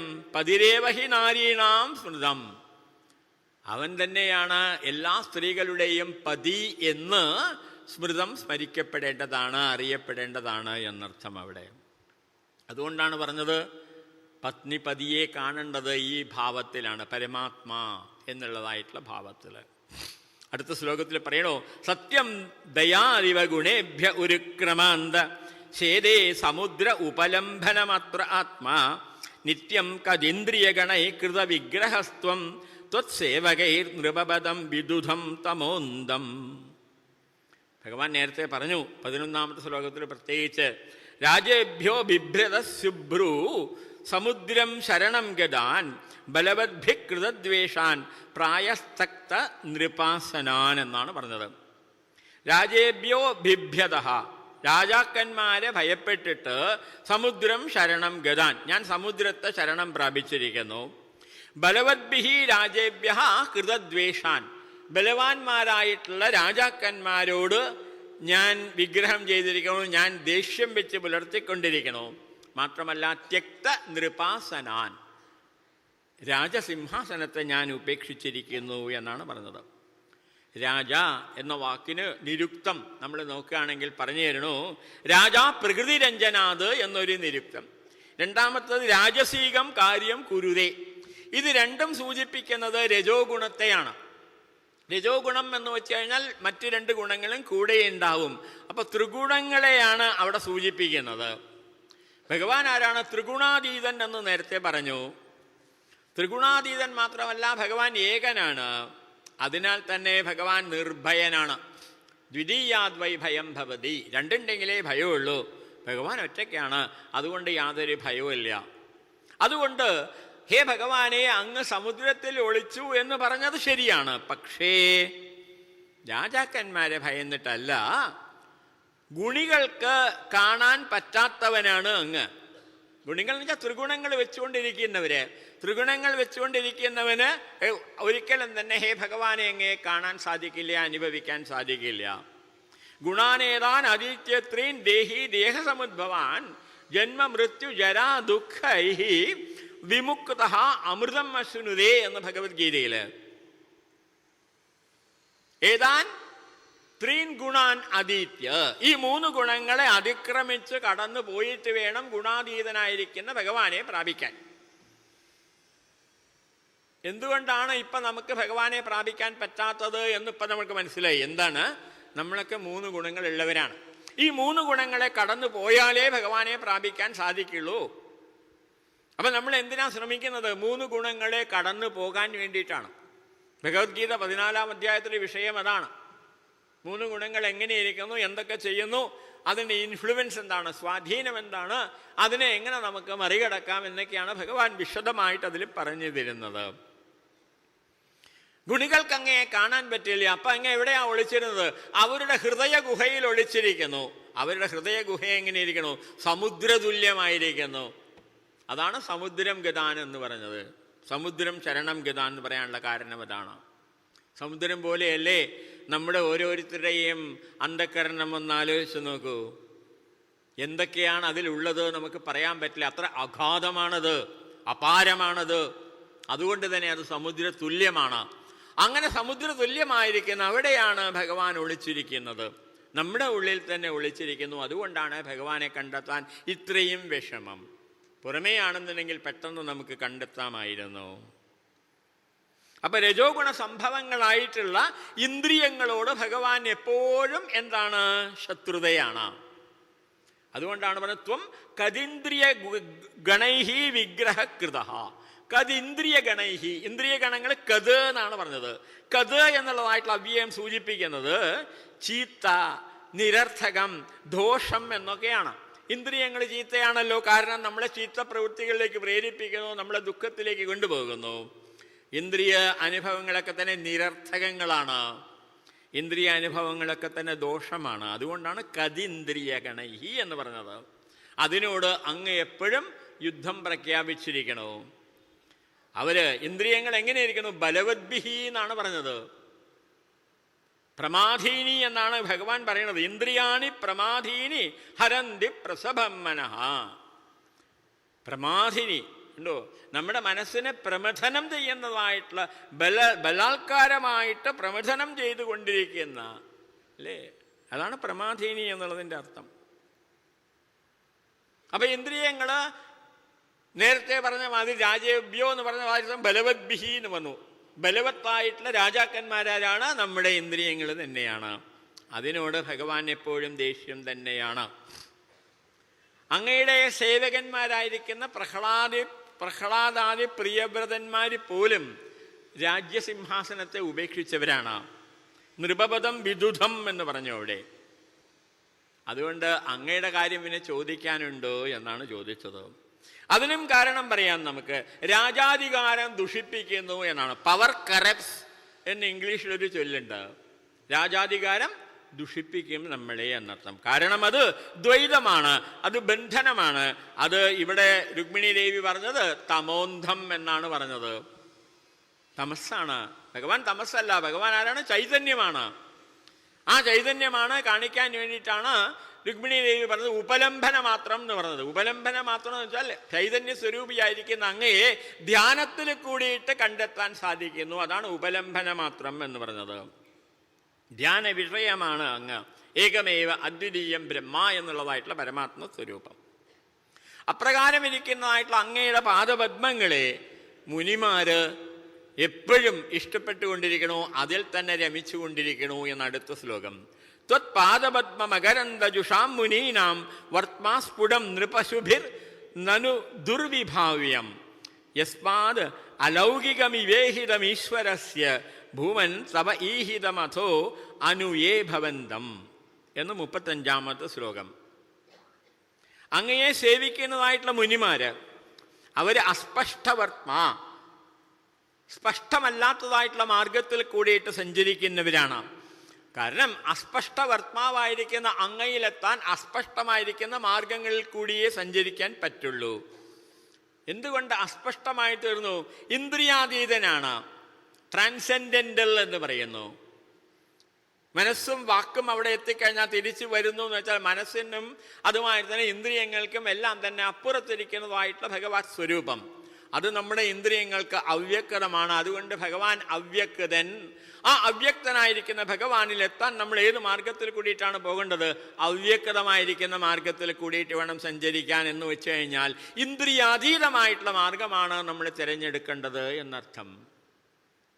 ഇന്ദ്രിയാതീതം എന്ന് വെച്ചാൽ എന്താ അർത്ഥം? അലൗകികം എന്നർത്ഥം. ഇന്ദ്രിയങ്ങളുള്ളത് ലൗകികമാണ്, ഇന്ദ്രിയാതീതമായിട്ടത് അലൗകികമാണ്. സാധാരണ നമ്മൾ വിഷയങ്ങളെ അനുഭവിക്കുമ്പോൾ അത് ഭഗവാനോടുള്ളതായിട്ട് സ്നേഹം തന്നെയാണ്. പക്ഷേ ആ ഭഗവാനോടുള്ള സ്നേഹത്തിൻ്റെ കപടഭാവങ്ങളാണ് ഇപ്പം നമ്മൾ ഇന്ദ്രിയങ്ങളെ അനുഭവിക്കുമ്പോൾ. കാരണം ഇപ്പം നമ്മൾ ഇന്ദ്രിയങ്ങളിൽ കൂടി വിഷയങ്ങളെ അനുഭവിക്കുമ്പോൾ വിഷയങ്ങളുടെ നാമരൂപങ്ങൾക്കാണ് നമ്മുടെ പ്രാധാന്യം കൊടുക്കുന്നത്, അതിനകത്തിരിക്കുന്നതായിട്ട് ചൈതന്യത്തിനല്ല. അതുകൊണ്ടത് കപടഭാവങ്ങൾ തന്നെയാണ്. ഇത് നമ്മൾ മനസ്സിലാക്കണം. ഇത് നമ്മൾ മനസ്സിലാക്കി കഴിഞ്ഞാൽ നമ്മുടെ ആഗ്രഹങ്ങളെ, ചിന്തകളെ, വികാരങ്ങളെ എല്ലാം തന്നെ നമുക്ക് ഏകീകരിക്കാൻ വേണ്ടിയിട്ട് സാധിക്കും. വികാരങ്ങൾ അതെന്താണ്? മനസ്സ്. ആ മനസ്സിനെ എന്താണ്? ആ അഹം എന്നുള്ള ഭാവത്തിൽ ലയിപ്പിക്കാൻ സാധിക്കും. അപ്പോഴേക്ക് എന്തുണ്ട്? അത് ഭഗവാനെ നേടണം എന്നുള്ളതായിട്ട് ഉത്കടമായിരിക്കുന്ന ഇച്ഛയായിട്ട് മാറും. അത് വിഷയാശകളിൽ ചിതറി കിടക്കുന്നതായിട്ടുള്ള ചിന്തകൾക്ക് ദിശാബോധം കൊടുക്കണം. അപ്പോഴാണ് അവ ഒന്നിച്ചു ചേർന്നിട്ട് ശക്തമായിരിക്കുന്ന പ്രവാഹമായിട്ട് തീരുന്നത്. ഒരു നദീപ്രവാഹം പോലെ. അതിനെയാണ് ഭക്തി പ്രവാഹം എന്ന് പറയുന്നത്. കപില ഭഗവാൻ അമ്മയ്ക്ക് ഉപദേശിച്ചത് അതുതന്നെയാണ്. മനോഗതിരവിച്ഛിന്ന യഥാ ഗംഗ അംഭസഹ അംബുദൗ. ഗംഗാജലം എപ്രകാരമാണോ ഗംഗയിലെ ആ സമുദ്രത്തിലേക്ക് പ്രവേശിച്ചു കൊണ്ടിരിക്കുന്നത്, അതേപോലെ നിരന്തരമായിട്ട് ചിന്തകൾ ഭഗവാനിലേക്ക് പ്രവഹിച്ചു കൊണ്ടേയിരിക്കണം. അതാണ് ഭക്തിപ്രവാഹം. അതിനാണ് മനസ്സിലെ വിചാരവികാരങ്ങളെയെല്ലാം തന്നെ നിയന്ത്രിക്കണം, അതിനെ വഴിതിരിച്ചു വിടണം, ദിശാബോധം കൊടുക്കണം എന്നൊക്കെ പറഞ്ഞത്. ഇത് സാധിച്ചിട്ടുള്ളവരാണ് മുനിമാര്. അതുകൊണ്ടാണ് അവരെക്കുറിച്ച് ത്വത്പാദപദ്മ മകരന്ദജുഷാം, അങ്ങയുടെ പാദപദ്മങ്ങളിലേക്കാൾ പൂന്തേൻ അവരെപ്പോഴും ആസ്വദിച്ചു കൊണ്ടേയിരിക്കുന്നു. സ്വരൂപാനന്ദത്തിൽ തന്നെ ഉറച്ചിരിക്കുന്നു ഭഗവാൻ. അതുകൊണ്ട് ഭഗവാൻ അലൗകികനാണ്, അതീന്ദ്രിയനാണ്, അതിനാൽ തന്നെ അസ്പഷ്ടവർത്താവാണ്. അതുകൊണ്ട് അസ്പഷ്ടമായിട്ടുള്ള മാർഗത്തിൽ കൂടിയിട്ട് സഞ്ചരിക്കുന്നതായിരിക്കുന്ന മുനിമാരും അസ്പഷ്ടവർത്താക്കൾ തന്നെയാണ്. അടുത്ത ശ്ലോകത്തിൽ ഭഗവാനെ അങ്ങ് നിഷ്കിഞ്ചനാണ് എന്ന് പറഞ്ഞു തരുന്നു. നിഷ്കിഞ്ചനോ നനു ഭവാൻ നയദോസ്മി കിഞ്ചിത് യസ്മൈ ബലിം ബലിഭുജോ വിഹരന്ത്യജാദ്യ നത്വാ വിദന്ത്യസുദൃവഃ അന്തകം ആഢ്യദാന്താഹ പ്രേഷ്ടോ ഭവാൻ ബലിഭുജാമപി തേപി തുഭ്യം. ഭഗവാനെ അങ്ങ് നിഷ്കിഞ്ചനാണ്. യതഃ കിഞ്ചിത് നാസ്തി ഭവാൻ നിഷ്കിഞ്ചനഃ. എന്തെന്നാണോ ഭഗവാനെ അങ്ങയിൽ നിന്നും യാതൊന്നും പുറത്ത് വേറെയായിട്ടില്ലാത്തത്, അതുകൊണ്ട് അങ്ങ് ഏകനാണ്, നിഷ്കിഞ്ചനാണ്. എൻ്റേത് എന്ന് പറയാൻ ഒന്നുമില്ല, കാരണം എന്നിൽ നിന്ന് അന്യമായിട്ട് യാതൊന്നും തന്നെയില്ല. എന്നിൽ നിന്നും അന്യമായിട്ടൊന്നുമില്ല എന്നുണ്ടെങ്കിൽ എന്താ അർത്ഥം? എല്ലാം ഭഗവാൻ തന്നെയാണ്. ആ പരമാത്മ സ്വരൂപിയായിരിക്കുന്ന ഭഗവാൻ ഉണ്ടല്ലോ, ആ ഭഗവാനിൽ ഈ ദൃശ്യപ്രപഞ്ചം മുഴുവൻ തന്നെ ആരോപിക്കപ്പെട്ടതാണ്, വിക്ഷേപിക്കപ്പെട്ടതാണ്. ആരാ വിക്ഷേപിച്ചത്? അത് അവിവേകികളായിട്ടുള്ള നമ്മൾ, അജ്ഞന്മാരായിട്ടുള്ള നമ്മൾ, മായയിൽപ്പെട്ടിട്ടുള്ള നമ്മളാണ് ആ പരമാത്മ സ്വരൂപി. ഏകമേവ അദ്വിതീയം ബ്രഹ്മ എന്ന പരമാത്മ സ്വരൂപത്തിൽ ഈ കാണുന്ന ദൃശ്യപ്രപഞ്ചത്തെ മുഴുവൻ തന്നെ വിക്ഷേപിച്ചിട്ട്, ആ വിക്ഷേപത്തെ വ്യവഹരിച്ചിട്ട് അനുഭവിച്ചിട്ട് സുഖദുഃഖങ്ങളായി മാറ്റിയിട്ട് എപ്പോഴും ദുഃഖിച്ചുകൊണ്ടിരിക്കുന്നത്, ഭയപ്പെട്ടുകൊണ്ടിരിക്കുന്നത്. അപ്പൊ ഈ കാണുന്ന പ്രപഞ്ചം മുഴുവൻ തന്നെ അതുകൊണ്ടാണ് പറഞ്ഞത് വാസ്തവത്തിൽ ഇല്ലാത്തതും ഭഗവാനിൽ. അല്ലേ? കയറില് നമ്മൾ എന്ത് ചെയ്തു? പാമ്പിനെ വിക്ഷേപിച്ചു, അതുകൊണ്ട് ഭയന്നു. കയറങ്ങനെ തന്നെയുണ്ട് എപ്പോഴും. പരമാത്മ സ്വരൂപിയായിരിക്കുന്ന ഭഗവാൻ അതേമാതിരിയിരിക്കുന്നു ഇപ്പോഴും. പക്ഷെ നമ്മളാണ് എന്ത് ചെയ്യുന്നത്? എന്നെയും നിന്നെയും അവളെയും അവനെയും ഒക്കെ അതിൽ വിക്ഷേപിച്ചിട്ട് അതുകൊണ്ട് ഭയപ്പെട്ട് ജീവിക്കുന്നത്. അതാണ് ഇവിടെ പറഞ്ഞത്, നിഷ്കിഞ്ചനഃ. ഇനിയോ തൻ്റേതായിട്ട് ഒന്നുമില്ല എന്ന് വിഷയങ്ങളോടുള്ള താതാത്മ്യത്തെ പരിപൂർണമായിട്ട് ആരാണോ ഇല്ലാതാക്കിയിരിക്കുന്നത് അവര് നിഷ്കിഞ്ചനന്മാര്. ആ നിഷ്കിഞ്ചനന്മാരുടെ അകിഞ്ചനന്മാരുടെ സ്വത്ത് അത് ഭഗവാനാണ്. കുന്തിദേവി പറഞ്ഞു, നമോ അകിഞ്ചനവിത്തായ നിവൃത്ത ഗുണവൃത്തയേ ആത്മാരാമായ ശാന്തായ കൈവല്യപതയേ നമഃ. നമോ അകിഞ്ചനവിത്തായ, എൻ്റേത് എന്ന് പറയാൻ ആർക്കാണോ ഒന്നുമില്ലാത്തത് അവൻ്റെ സ്വത്താണ് ഹേ ഭഗവാനെ അങ്ങ് എന്നാണ് പറഞ്ഞത്. ധനധാന്യാദികളില് വിഷയങ്ങളില് രതിയുള്ളവര് അവരെക്കുറിച്ച് ദേവി ഇവിടെ പറഞ്ഞത് ആഢ്യന്മാര് എന്നാണ്. കണ്ടോ? അവര് ആ ആഢ്യത കണ്ട് അവര് അന്ധന്മാരായിരിക്കുന്നു. അവരൊരിക്കലും തന്നെ ഭഗവാനെ ആശ്രയിക്കില്ല.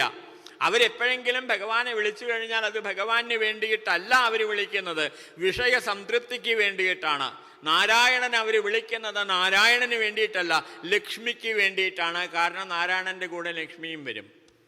നാരായണ അങ്ങ് മാറി നിന്നോട്, ലക്ഷ്മി മാത്രം മതി എനിക്ക്. ഇതാണ് പൊതുവേ ഉള്ളത്.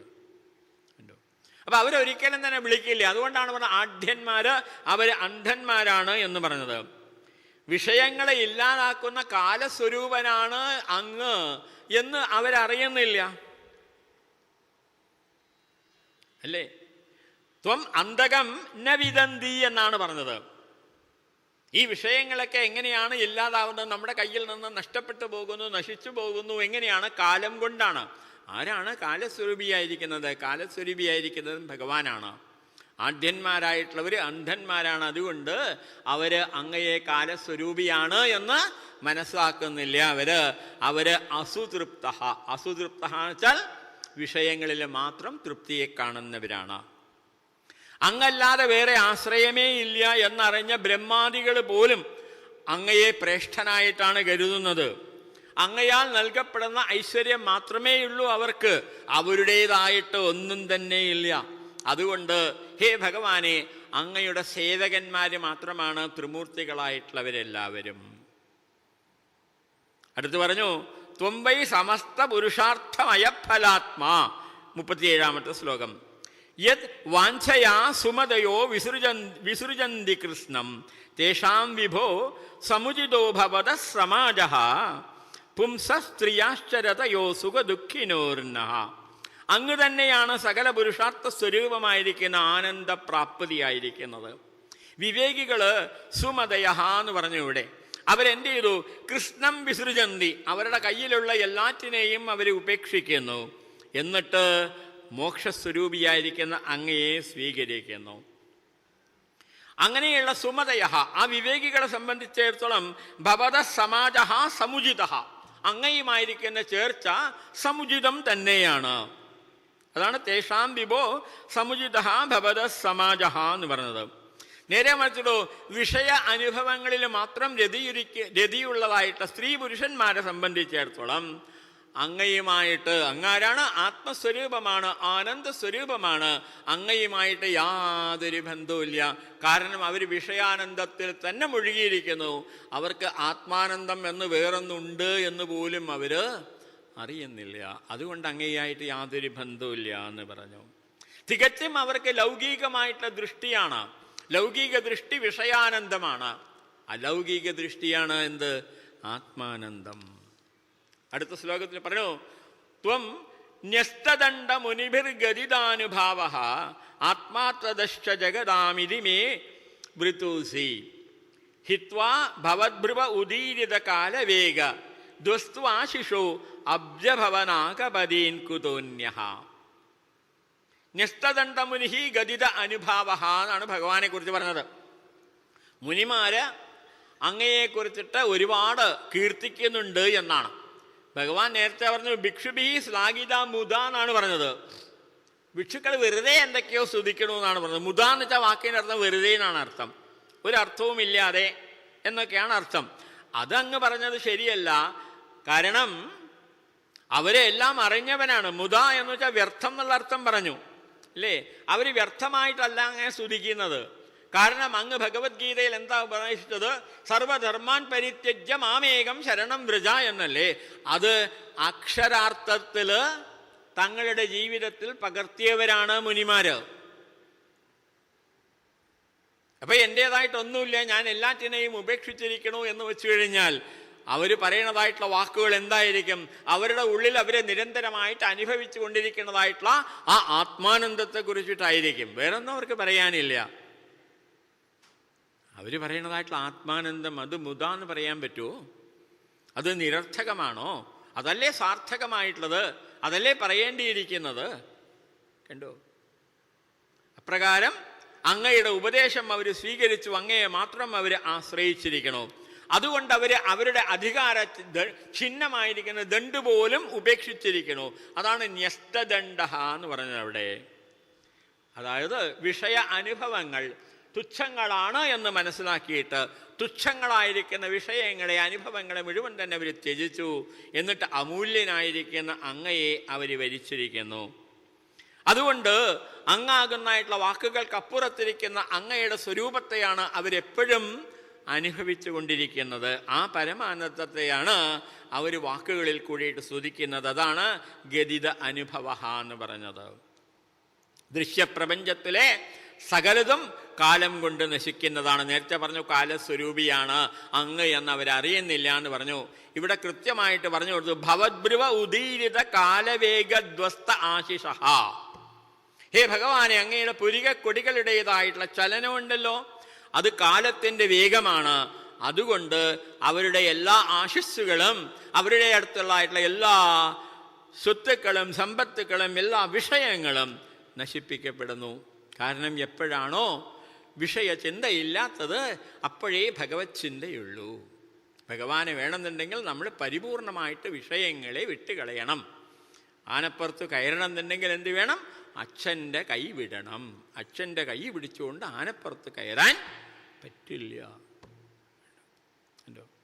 കാലത്തിൽപ്പെട്ടിരിക്കുന്നതായിട്ടുള്ള ബ്രഹ്മാദി ദേവകള് അവരെപ്പോലും ഞാൻ ഉപേക്ഷിച്ചിട്ട് അങ്ങയെ വരിച്ചു.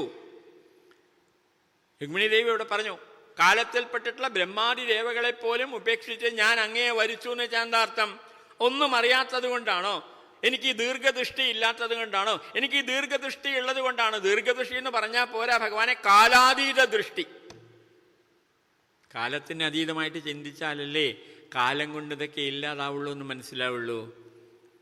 അപ്പൊ എനിക്ക് ദീർഘദൃഷ്ടി അല്ല ഉള്ളത്, അതിലും ദീർഘമായിരിക്കുന്ന കാലാതീതമായിരിക്കുന്ന ദൃഷ്ടി എനിക്കുണ്ട്. അതുകൊണ്ടാണ് ഞാൻ അങ്ങയെ വരിച്ചത്. കാലത്തിൽപ്പെട്ടിട്ടുള്ള അവരെയൊക്കെ വരിച്ചു കഴിഞ്ഞാൽ കുറച്ചു കഴിഞ്ഞാൽ എനിക്ക് ദുഃഖിക്കേണ്ടി വരും എന്ന് അറിയാവുന്നത് കൊണ്ട് തന്നെയാണ്. അതുകൊണ്ട് ഞാൻ ആരാണ്? വിജ്ഞയാണ്, അവിജ്ഞയല്ല.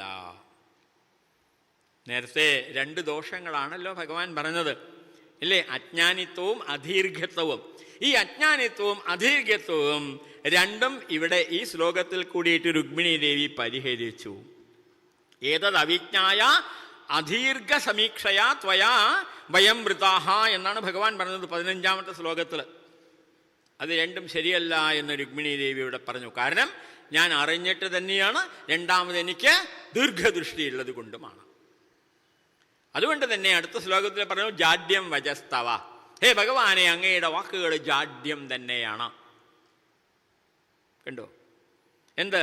ഗതാഗ്രതയസ്തു ഭൂപാൻ വിദ്രാവ്യ സാർംഗ നിനകേന ജഹർത്ത മാം ത്വം സിംഹോ യഥാ സ്വബലിമീശ പശൂൻ സ്വഭാഗം തേഭ്യോ ഭയാത് യദുദധിം ശരണം ബ്രഹ്മന്ന.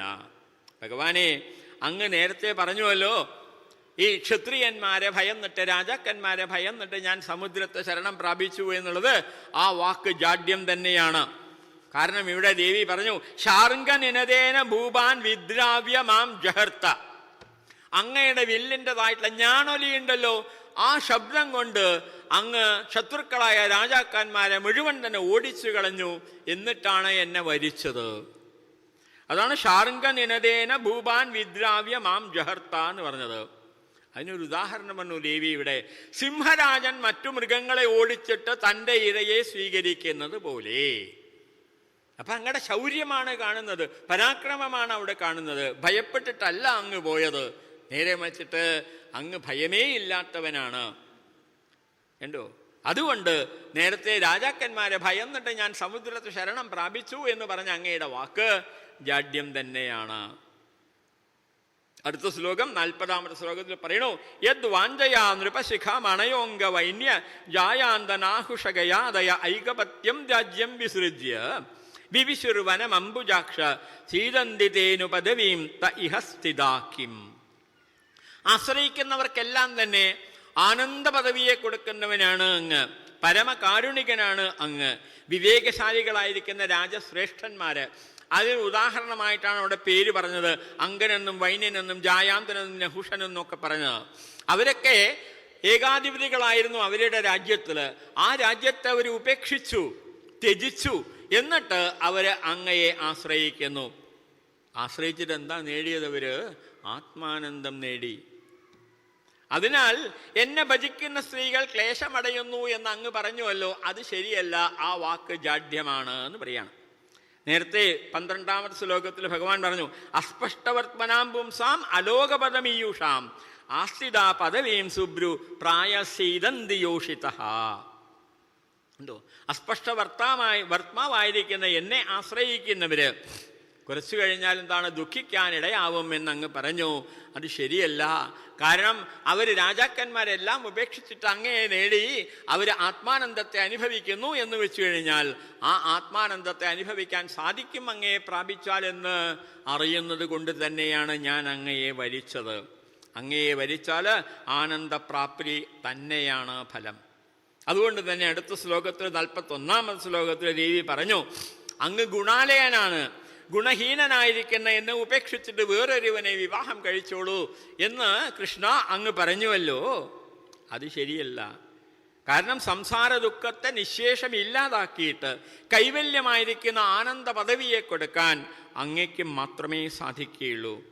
അങ്ങയെ എല്ലാവരും ഭജിക്കും. മുമുക്ഷുക്കള് പരമാനന്ദത്തിന് വേണ്ടിയിട്ടും അതേസമയത്ത് വിഷയികളായിരിക്കുന്നവര് വിഷയ ആനന്ദത്തിന് വേണ്ടിയിട്ടും അങ്ങയെ തന്നെയാണ് ശരണം പ്രാപിക്കുന്നത്. ആ പാദപത്മത്തെ ഒരിക്കൽ ആശ്രയിച്ചു കഴിഞ്ഞാൽ ആ സ്ത്രീ പിന്നെ വേറെ എന്തിനെയാണ് ആശ്രയിക്കുക എന്നാണ് 41-ാമത്തെ ശ്ലോകത്തിൽ പറഞ്ഞത്. അതുകൊണ്ട് ഞാൻ അങ്ങയെ വരിച്ചിരിക്കണു എന്ന് പറയണു. അടുത്തതില് തം ത്വാം അനുരൂപമഭജം ജഗദാമധീശം 42-ാമത്തെ ശ്ലോകം. ആത്മനമത്രജ പരത്രജ കാമപൂരം ശ്യാന്മേ തവാംഘ്രിരണം ശ്രുതിഭിർഭ്രമന്ത്യ യോ വൈ ഭജന്തമുപയാത്യനിർതാപവർഗ. ഇഹ പരലോകങ്ങളിലുള്ളതായിട്ട് അത്ര എന്താണ് പരത്ര എന്ന് പറഞ്ഞു. ഇവിടെയും അവിടെയും ഉള്ളതായിട്ടുള്ള എല്ലാ ആഗ്രഹങ്ങളെയും സാധിപ്പിക്കുന്നവനാണ് അങ്ങ് കാമപൂരം. ജഗദാമധീശം, ജഗത്തിനെല്ലാം തന്നെ അധീശനാണ് അങ്ങ്. ആരാണ് അങ്ങ്? അങ്ങ് അത്രച്ച പരത്രച്ച കാമപൂരം. എന്തോ എല്ലാ ആഗ്രഹങ്ങളെയും സാധിപ്പിക്കുന്നു. ഇപ്രകാരം ഉള്ള അങ്ങ് തന്നെയാണ് എനിക്ക് സദൃശൻ. അതുകൊണ്ട് പറഞ്ഞു ആത്മാനം അനുരൂപം തം ത്വാ അഭജം. ആദ്യത്തെ വരിയില് തം ത്വാം അനുരൂപം അഭജം. എന്തോ ആത്മാനം അനുരൂപം തം ത്വാ അഭജം. എനിക്ക് സദൃശനായിരിക്കുന്ന അങ്ങയെ അതുകൊണ്ടാണ് ഞാൻ വരിച്ചത്. എനിക്ക് ഒരേ ഒരു പ്രാർത്ഥനയേയുള്ളൂ. ദേവി പറയണു, എന്താണത്? ശ്രുതിഭിഭ്രമന്ത്യാമേ തവ അംഘ്രി അരണം സ്യാത്. നമുക്കെല്ലാവർക്കും പ്രാർത്ഥിക്കാൻ പറ്റിയതായിട്ടുള്ള മനോഹരമായിട്ടുള്ള പ്രാർത്ഥനയാണത്. ശ്രുതിഭിഭ്രമന്ത്യാമേ തവ അംഘ്രി അരണം സ്യാത്. 42-ാമത്തെ ശ്ലോകം. അതിൽ ഈ ഒരു വരി മറന്നുകൊണ്ട നമുക്ക് എല്ലാവർക്കും എപ്പോഴും പ്രാർത്ഥിക്കാം. കാരണം എന്താ പറഞ്ഞത്? ശ്രുതിഭിഹി ഭ്രമന്ത്യ. ശ്രുതി എന്ന് വച്ചു കഴിഞ്ഞാൽ മാറ്റങ്ങൾ നടത്താം. ജനന മരണങ്ങളാകുന്നതായിട്ടുള്ള മാറ്റങ്ങൾ, സംസാരത്തിലുള്ളതായിട്ടുള്ള മാറ്റങ്ങൾ. അതുകൊണ്ട് ഭ്രമന്ത്യാഹ, എപ്പോഴും ഭ്രമിച്ചുകൊണ്ടിരിക്കുന്നതായിരിക്കുന്ന മേ എനിക്ക് തവ അംഗ്രിഹി, ഭഗവാനെ അങ്ങയുടെ പാദങ്ങൾ അരണം സ്യാത്, ശരണമായിട്ട് ഭവിക്കട്ടെ. ഇതിലും നല്ല പ്രാർത്ഥന എന്താ ഉള്ളത്? അതുകൊണ്ടാണ് പറഞ്ഞത് എല്ലാവരും എപ്പോഴും പ്രാർത്ഥിക്കേണ്ടതായിട്ടുള്ള പ്രാർത്ഥനയാണ്. ശ്രുതിഭി ഭ്രമന്ത്യാമേ തവ അംഘ്രി അരണം സ്യാത്. എന്തോ അടുത്ത ശ്ലോകത്തിൽ പറഞ്ഞു, ബ്രഹ്മസഭയിലും അതേമാതിരി തന്നെ പരമേശ്വരന്റെ സഭയിലുമൊക്കെ തന്നെ അങ്ങയുടെ കീർത്തിയാണ് ഗാനം ചെയ്യപ്പെടുന്നത്. എന്തോ അങ്ങനെ ഇരിക്കുന്ന അങ്ങയുടേതായിട്ടുള്ള കീർത്തി അറിഞ്ഞു കഴിഞ്ഞാൽ പിന്നെ ഈ രാജാക്കന്മാരെയൊക്കെ ആരാണ് വരിക? ആ രാജാക്കന്മാരൊക്കെ സ്ത്രീകൾക്ക് ദാസവേല ചെയ്യുന്നവർ മാത്രമാണ്. ആരെങ്കിലും അവരെയൊക്കെ വരിച്ചോട്ടെ, പക്ഷെ ഞാൻ ഒരിക്കലും തന്നെ അവരെ വഹിക്കില്ല. ഐഹികമായിരിക്കുന്ന ധനാധികളെ ആശ്രയിക്കുന്നവർക്ക് ഒരിക്കലും തന്നെ അമൂല്യമായിരിക്കുന്നതായിട്ടുള്ള ഭഗവാനാകുന്ന ധനം കിട്ടില്ല എന്നവിടെ എടുത്തു പറഞ്ഞു ദേവി. അടുത്ത ശ്ലോകത്തിൽ ഒരു എന്താണ് പ്രാപഞ്ചിക സത്യമാണ് ദേവി പറഞ്ഞു തരുന്നത്. 44-ാമത്തെ ശ്ലോകം. ത്വക്ശ്വശ്രുരോമ നഖ കേശ പിനദ്ധമന്തർ മാംസാതിരക്ത കൃമി വിട്ഖഫ പിത്തവാദം ജീവച്ഛവം ഭജതി കാന്തമതിർവിമൂഢ യാതേ പദാബ്ജമകരന്തമജിഗ്രതി ശ്രീ. ദേവിയുടെ വിവേകവും ഭക്തിയും ജ്ഞാനവും ഈ ശ്ലോകത്തിൽ വളരെ വളരെ സ്പഷ്ടമായിട്ട് നമുക്ക് കാണാം. പറയണു, വിഷയാശയുള്ളതായിട്ടുള്ള ലൗകികരായിരിക്കുന്ന സ്ത്രീകള് അങ്ങയുടെ പാദകമലങ്ങളിലെ പൂന്തേൻ ആസ്വദിക്കാത്തവരാണ്. യാതേ പദാബ്ജമകരന്തം അജിഗ്രതി സ്ത്രീ. വീണ്ടും സ്ത്രീ എന്ന് വെച്ച് കഴിഞ്ഞാൽ തെറ്റിദ്ധരിക്കേണ്ട. നേരത്തെ പറഞ്ഞു നമ്മളെല്ലാവരും സ്ത്രീകളാണ്. ഒരേ ഒരു പുരുഷൻ മാത്രമേ ഇവിടെയുള്ളൂ. ആര്? അത് ഭഗവാനാണ്. ചഞ്ചല ബുദ്ധിയോട് കൂടിയിട്ടുള്ളവര്, ചപല ബുദ്ധിയോട് കൂടിയിട്ടുള്ളവരാണ് സ്ത്രീകള്. അതുകൊണ്ട് തന്നെ എന്താണ്, അവർ ജീവിച്ചിരിക്കുന്ന ശവമായ മനുഷ്യ ശരീരത്തെ ജീവച്ഛവം എങ്ങനെയാണ് ഭജിക്കുന്നത്? കാന്തൻ എന്ന ഭാവത്തിൽ ഭജിക്കുന്നു. ഭജതി കാന്തമതിഹി വിമൂഢാഹ എന്ന് പറഞ്ഞത്. എന്താണ് മനുഷ്യ ശരീരം പറഞ്ഞു തരണോ അവിടെ? മാംസം, അസ്ഥി, രക്തം, കൃമികള്, മലം, കഫം, പിത്തം, വാദം, ഇങ്ങനെ ജുഗുപ്സാവഹമായിരിക്കുന്ന വസ്തുക്കൾ നിറഞ്ഞിരിക്കുന്നതാണ്. അത് പുറമേ തോലുകൊണ്ടും രോമം കൊണ്ടും മൂടപ്പെട്ടിരിക്കണോ, മനോഹരമായിട്ട് മൂടപ്പെട്ടിരിക്കണോ. അതൊരു ഗിഫ്റ്റ് പാക്ക് മാത്രമാണ്. തുറന്നു നോക്കരുത്. തുറന്നു നോക്കിയാൽ പോയി. വാസ്തവം അതാണല്ലോ, അല്ലേ? ഇത് തന്നെ എന്താണ് പ്രബോധ സുധാകരം എന്ന് പറഞ്ഞിട്ട് ഒരു പ്രകരണ ഗ്രന്ഥം എഴുതിയിട്ടുണ്ട് ഭഗവത് പാദര്. അതിൽ പറയും, ഇപ്രകാരം രക്തവും മാംസവും അസ്ഥിയും മജ്ജയും ഒക്കെ ചേർന്നിട്ടുള്ളതാണ് ഈ ശരീരം. അത് തോലുകൊണ്ട് പുറമേ മൂടിയിരിക്കുന്നു, അതുകൊണ്ടാണ് കാക്ക കൊത്താത്തത്. ശ്ലോകം ഞാൻ വായിച്ചില്ല. ശ്ലോകത്തിൽ പറയണു തസ്മാന്നോ ഭക്ഷ്യതേ കാക്കഹ. സമയമില്ലാത്തതുകൊണ്ട് ഞാൻ വായിക്കുന്നില്ല. അത് തസ്മാത് നോ ഭക്ഷ്യതേ കാക്കഹ, കാക്ക കൊത്താതിരിക്കണം അതുകൊണ്ടാണ്, കാരണം തോല് കൊണ്ട് മൂടിയിരിക്കണു. അതുകൊണ്ട് പറഞ്ഞു ഇപ്രകാരം ഇരിക്കുന്നതായിട്ടുള്ള ജുഗുപ്സാവഹമായിരിക്കുന്ന ആ ശരീരം എവിടെ? ആത്മസ്വരൂപി സത്വജിത്ത് ആനന്ദ സ്വരൂപിയായിരിക്കുന്ന അങ്ങ് എവിടെ? ഇത് യോ ലജ്ജതി ധീമാൻ, ബുദ്ധിമാനായിട്ടുള്ള ആരാണോ ഇതിലൊരു ലജ്ജയോ തോന്നുന്നത്, അവനെ സംബന്ധിച്ചിടത്തോളം അവൻ അടുത്ത ശരീരത്തിലേക്ക് പ്രവേശിക്കുകയില്ല. വൈരാഗ്യത്തിന് വേണ്ടി പറഞ്ഞ ശ്ലോകമാണ് അവിടെ, പ്രബോധ സുധാകരം എന്നുള്ളതായിട്ടുള്ളതിലെ ഉണ്ടോ. അപ്പൊ ഇപ്രകാരം ജുഗുപ്സാവഹമായിരിക്കുന്ന ഇതിനെയൊക്കെ തന്നെ ചേർത്ത് നിർത്തുന്നതായിട്ടുള്ള ചൈതന്യ സ്വരൂപിയാണ് അങ്ങ്. അങ്ങനെ ഇരിക്കുന്ന ചൈതന്യ സ്വരൂപിയായിട്ടുള്ള അങ്ങയെ മാത്രമേ ഞാൻ വരിക്കുകയുള്ളൂ എന്നാണ് പറഞ്ഞത്. ഭാര്യാഭർത്തൃബന്ധം ഒരിക്കലും ശാരീരികമായിട്ട് കാണരുത്, അത് ആത്മബന്ധമാണ്, അത് ചൈതന്യബന്ധമാണ്. ഖലിൽ ജിബ്രാൻ എന്ന് പറഞ്ഞിട്ടുള്ള ഒരു ഫിലോസഫർ ഉണ്ടായിരുന്നു. അദ്ദേഹം പറഞ്ഞു marriage is the union of two divinities so that a third may be born on earth എന്നാണ് പറഞ്ഞത്. വിവാഹം എന്ന് പറയുന്നത് രണ്ട് ദൈവീകതകളുടെ ചേർച്ചയാണ്. എന്തിനു വേണ്ടിയിട്ട്? മൂന്നാമതൊന്ന് ഈ ഭൂമിയിൽ ഉണ്ടാവാൻ വേണ്ടിയിട്ട് എന്നാണ് പറഞ്ഞത്. അതുകൊണ്ട് വിവാഹം ചെയ്ത് ഗൃഹസ്ഥാശ്രമം സ്വീകരിക്കുന്നത് നമ്മളൊക്കെ ചെയ്യേണ്ടതായിട്ടുള്ള കാര്യം തന്നെയാണ്. നമ്മുടെ ശാസ്ത്രം നമുക്ക് അത് തന്നെയാണ് പറഞ്ഞു തരുന്നത്. കാരണം ആദ്യമായിട്ട് എന്ത് വേണം? ഈ വിവാഹ ജീവിതത്തിൽ ആത്മീയമായിട്ടുള്ള ദൃഷ്ടി ഉണ്ട് എന്നുണ്ടെങ്കിൽ ലൗകികത അതേമാതിരി തന്നെ എന്താണ് വിഷയ അനുഭവങ്ങൾ നമ്മൾ അനുഭവിക്കുമ്പോഴും നമ്മുടെ ദൃഷ്ടിയിൽ എന്തുണ്ടാവും? ഈ ആത്മീയതയുണ്ടാവും. ഈ ആത്മീയത ഉണ്ട് എന്നുണ്ടെങ്കിൽ ലൗകികമായിട്ടുള്ള വികാരങ്ങളെ നമുക്ക് വഴിതിരിച്ച് വിടാൻ വേണ്ടിയിട്ട് സാധിക്കും. അതാണ് അതിൻ്റെതായിട്ടുള്ള പ്രത്യേകത. അതിനാണ് നമ്മുടെ ഇതിൽ വർണ്ണവ്യവസ്ഥ പറഞ്ഞത്. ആദ്യമായിട്ട് ബ്രഹ്മചര്യത്തിൽ എന്താണ്? ആത്മാവിനെ കുറിച്ച് അറിയുന്നു, പഠിക്കുന്നു. അങ്ങനെ ഉറച്ചിരിക്കുന്ന മനസ്സോട് കൂടിയിട്ടാണ് ഗൃഹസ്ഥാശ്രമത്തിലേക്ക് പ്രവേശിക്കുന്നത്. അപ്പൊ അവിടെ പ്രവേശിച്ചു കഴിഞ്ഞാലാകട്ടെ കാമസമ്പൂർത്തി വരുത്തുമ്പോൾ എല്ലാ ആഗ്രഹങ്ങളെയും നമ്മൾ സാധിപ്പിച്ചു കൊണ്ടിരിക്കുന്നതായിട്ട് സമയത്തും ആത്മീയമായിട്ടുള്ള ദൃഷ്ടി നമ്മുടെ ഉള്ളിലുണ്ടാവും. അത് നമ്മുടെ ഉള്ളിലിരിക്കുന്ന വികാരങ്ങളെ തീർച്ചയായിട്ടും വഴിതിരിച്ചു വിടും. ഇനി വാനപ്രസ്ഥം എന്നുള്ള മൂന്നാമത്തെ ഇതിലേക്ക് പോകുമ്പോഴേക്ക് വിഷയങ്ങളിൽ നിന്ന് പരിപൂർണമായിട്ട് വിട്ടു നിൽക്കാനുള്ളതായിട്ടുള്ള ഒരു ത്വരയുണ്ടാവണം. അതിൽ നിന്ന് മെല്ലെ മെല്ലെ നമ്മുടെ വിഷയങ്ങളെ വിട്ടിട്ട് അതിന് പകരമായിട്ട് എന്ത് വേണം? ആത്മാവിനെ കുറിച്ചൊരു ചിന്തിക്കാൻ ഇടയാകണം.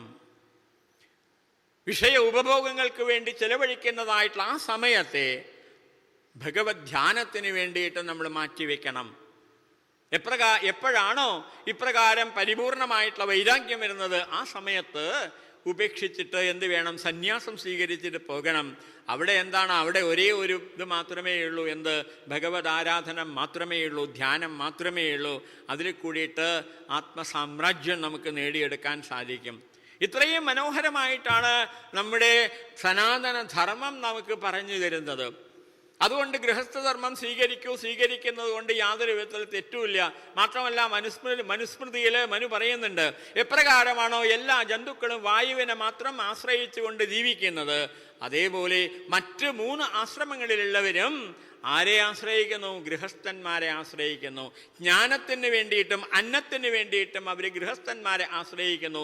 തസ്മാത് ഗൃഹാശ്രമി ശ്രേഷ്ഠ, അതുകൊണ്ട് ഗൃഹാശ്രമി ശ്രേഷ്ഠനായിരിക്കുന്നു എന്നാണ്. പക്ഷെ എന്ത് വേണം? ഈ ഗൃഹാശ്രമത്തിൽ ജീവിക്കുമ്പോൾ ഒരിക്കലും തന്നെ നമ്മൾ ഭൗതികതയിൽ ലൗകികതയിൽ ഇങ്ങനെ കുടുങ്ങിപ്പോകാതെ അതിൽ നിന്നും മെല്ലെ മെല്ലെ രക്ഷപ്പെടാൻ വേണ്ടിയിട്ട് ശ്രമിക്കണം. അതിനാണ് ആത്മീയത കുറേശ്ശെ ഉണ്ടാവട്ടെ എന്ന് പറഞ്ഞത്. എന്തോ ഭഗവാൻ എന്ത് തന്നു? നമുക്ക് എല്ലാവർക്കും ഈ ശരീരത്തെ തന്നു. അതിൻ്റെ കൂടെ ഭഗവാൻ തൻ്റെ മായയെയും കണ്ടു. ആ മായയിൽ കൂടിയിട്ട് എന്തുണ്ടായി? നമുക്ക് നമ്മൾ ഈ ശരീരത്തിൽ ഞാനെന്നും എൻ്റെ എന്നുള്ളതായിട്ടുള്ള ആ വിചാരം വെച്ച് പുലർത്തിക്കൊണ്ടിരിക്കുന്നു. ഞാൻ എൻ്റെ എന്നുള്ളതായിട്ടുള്ള ഭാവത്തോട് കൂടിയിട്ട് നമ്മൾ വിഷയലാലസന്മാരായിട്ട് തീർന്നു. ആ വിഷയങ്ങളിൽ ലാലസന്മാരായിട്ട് തീർന്നതോട് കൂടിയിട്ട് ആ വിഷയങ്ങളെ അനുഭവിച്ചുകൊണ്ട് ചീത്ത മാർഗത്തിൽ, തെറ്റായിട്ടുള്ള മാർഗത്തിലേക്ക് നമ്മൾ വലിച്ചെറിയപ്പെട്ടിരിക്കണോ? ആ വലിച്ചെറിയപ്പെട്ടിരിക്കുന്ന മാർഗത്തിൽ നിന്നും രക്ഷ നേടാൻ ഒരേ ഒരു മാർഗമേയുള്ളൂ. എന്താണ്? ഭഗവാന്റെ പാദങ്ങളെ സേവിക്കൂ എന്നുള്ളത്. ഇത് വിദ്യാധരന്മാർ നമുക്ക് പറഞ്ഞു തരുന്നതായിട്ടുള്ള മനോഹരമായിട്ടുള്ള ഉപദേശമാണ്. ആ വിദ്യാധരന്മാര് ഉപദേശിക്കുന്നത്, ഭഗവാനെ ഉപദേശിക്കുന്നത് ചതുർത്ഥ സ്കന്ധത്തിൽ വരുന്നതായിട്ടുള്ളൊരു ശ്ലോകമാണ്. ഭഗവാൻ അവിടെ പ്രത്യക്ഷമായതായിട്ടുള്ള സമയത്ത് ഭഗവാനെ അവർ സ്തുതിക്കുന്നതായിട്ടുള്ള ആ സ്തുതിയിലാണ് അവിടെ വരുന്നത്.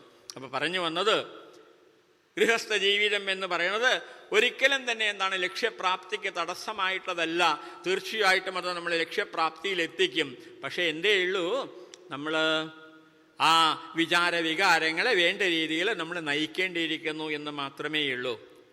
അത് നയിച്ചു കഴിഞ്ഞാൽ തീർച്ചയായിട്ടും, ഇവിടെ നോക്കൂ, ഒരേ ഒരു ഉദാഹരണമാണ് എടുത്തത്. സാധാരണ ഗൃഹസ്ഥ ജീവിതത്തിൽ, ഭാര്യാഭർത്തൃ ജീവിതത്തിൽ ഉണ്ടാകുന്ന ഒരേ ഒരു ഇൻസ്റ്റൻസ് എടുത്തു. എന്താണ്? ഒരു പ്രണയകലഹം, ഒരു സൗന്ദര്യ പിണക്കം. എല്ലാവരുടെ ജീവിതത്തിലും ഇത് ഉണ്ടാവും, ഗൃഹസ്ഥന്മാരുടെ ജീവിതത്തിലൊക്കെ ഉണ്ടായിട്ടുണ്ടാവും. പക്ഷെ അതിനെ പോലും നമുക്ക് എങ്ങോട്ട് തിരിച്ചു വിടാം? ഭഗവാനിലേക്ക് തിരിച്ചു വിടാം എന്ന് രുക്മിണീ ദേവി ഇവിടെ കാണിച്ചു തരുന്നു.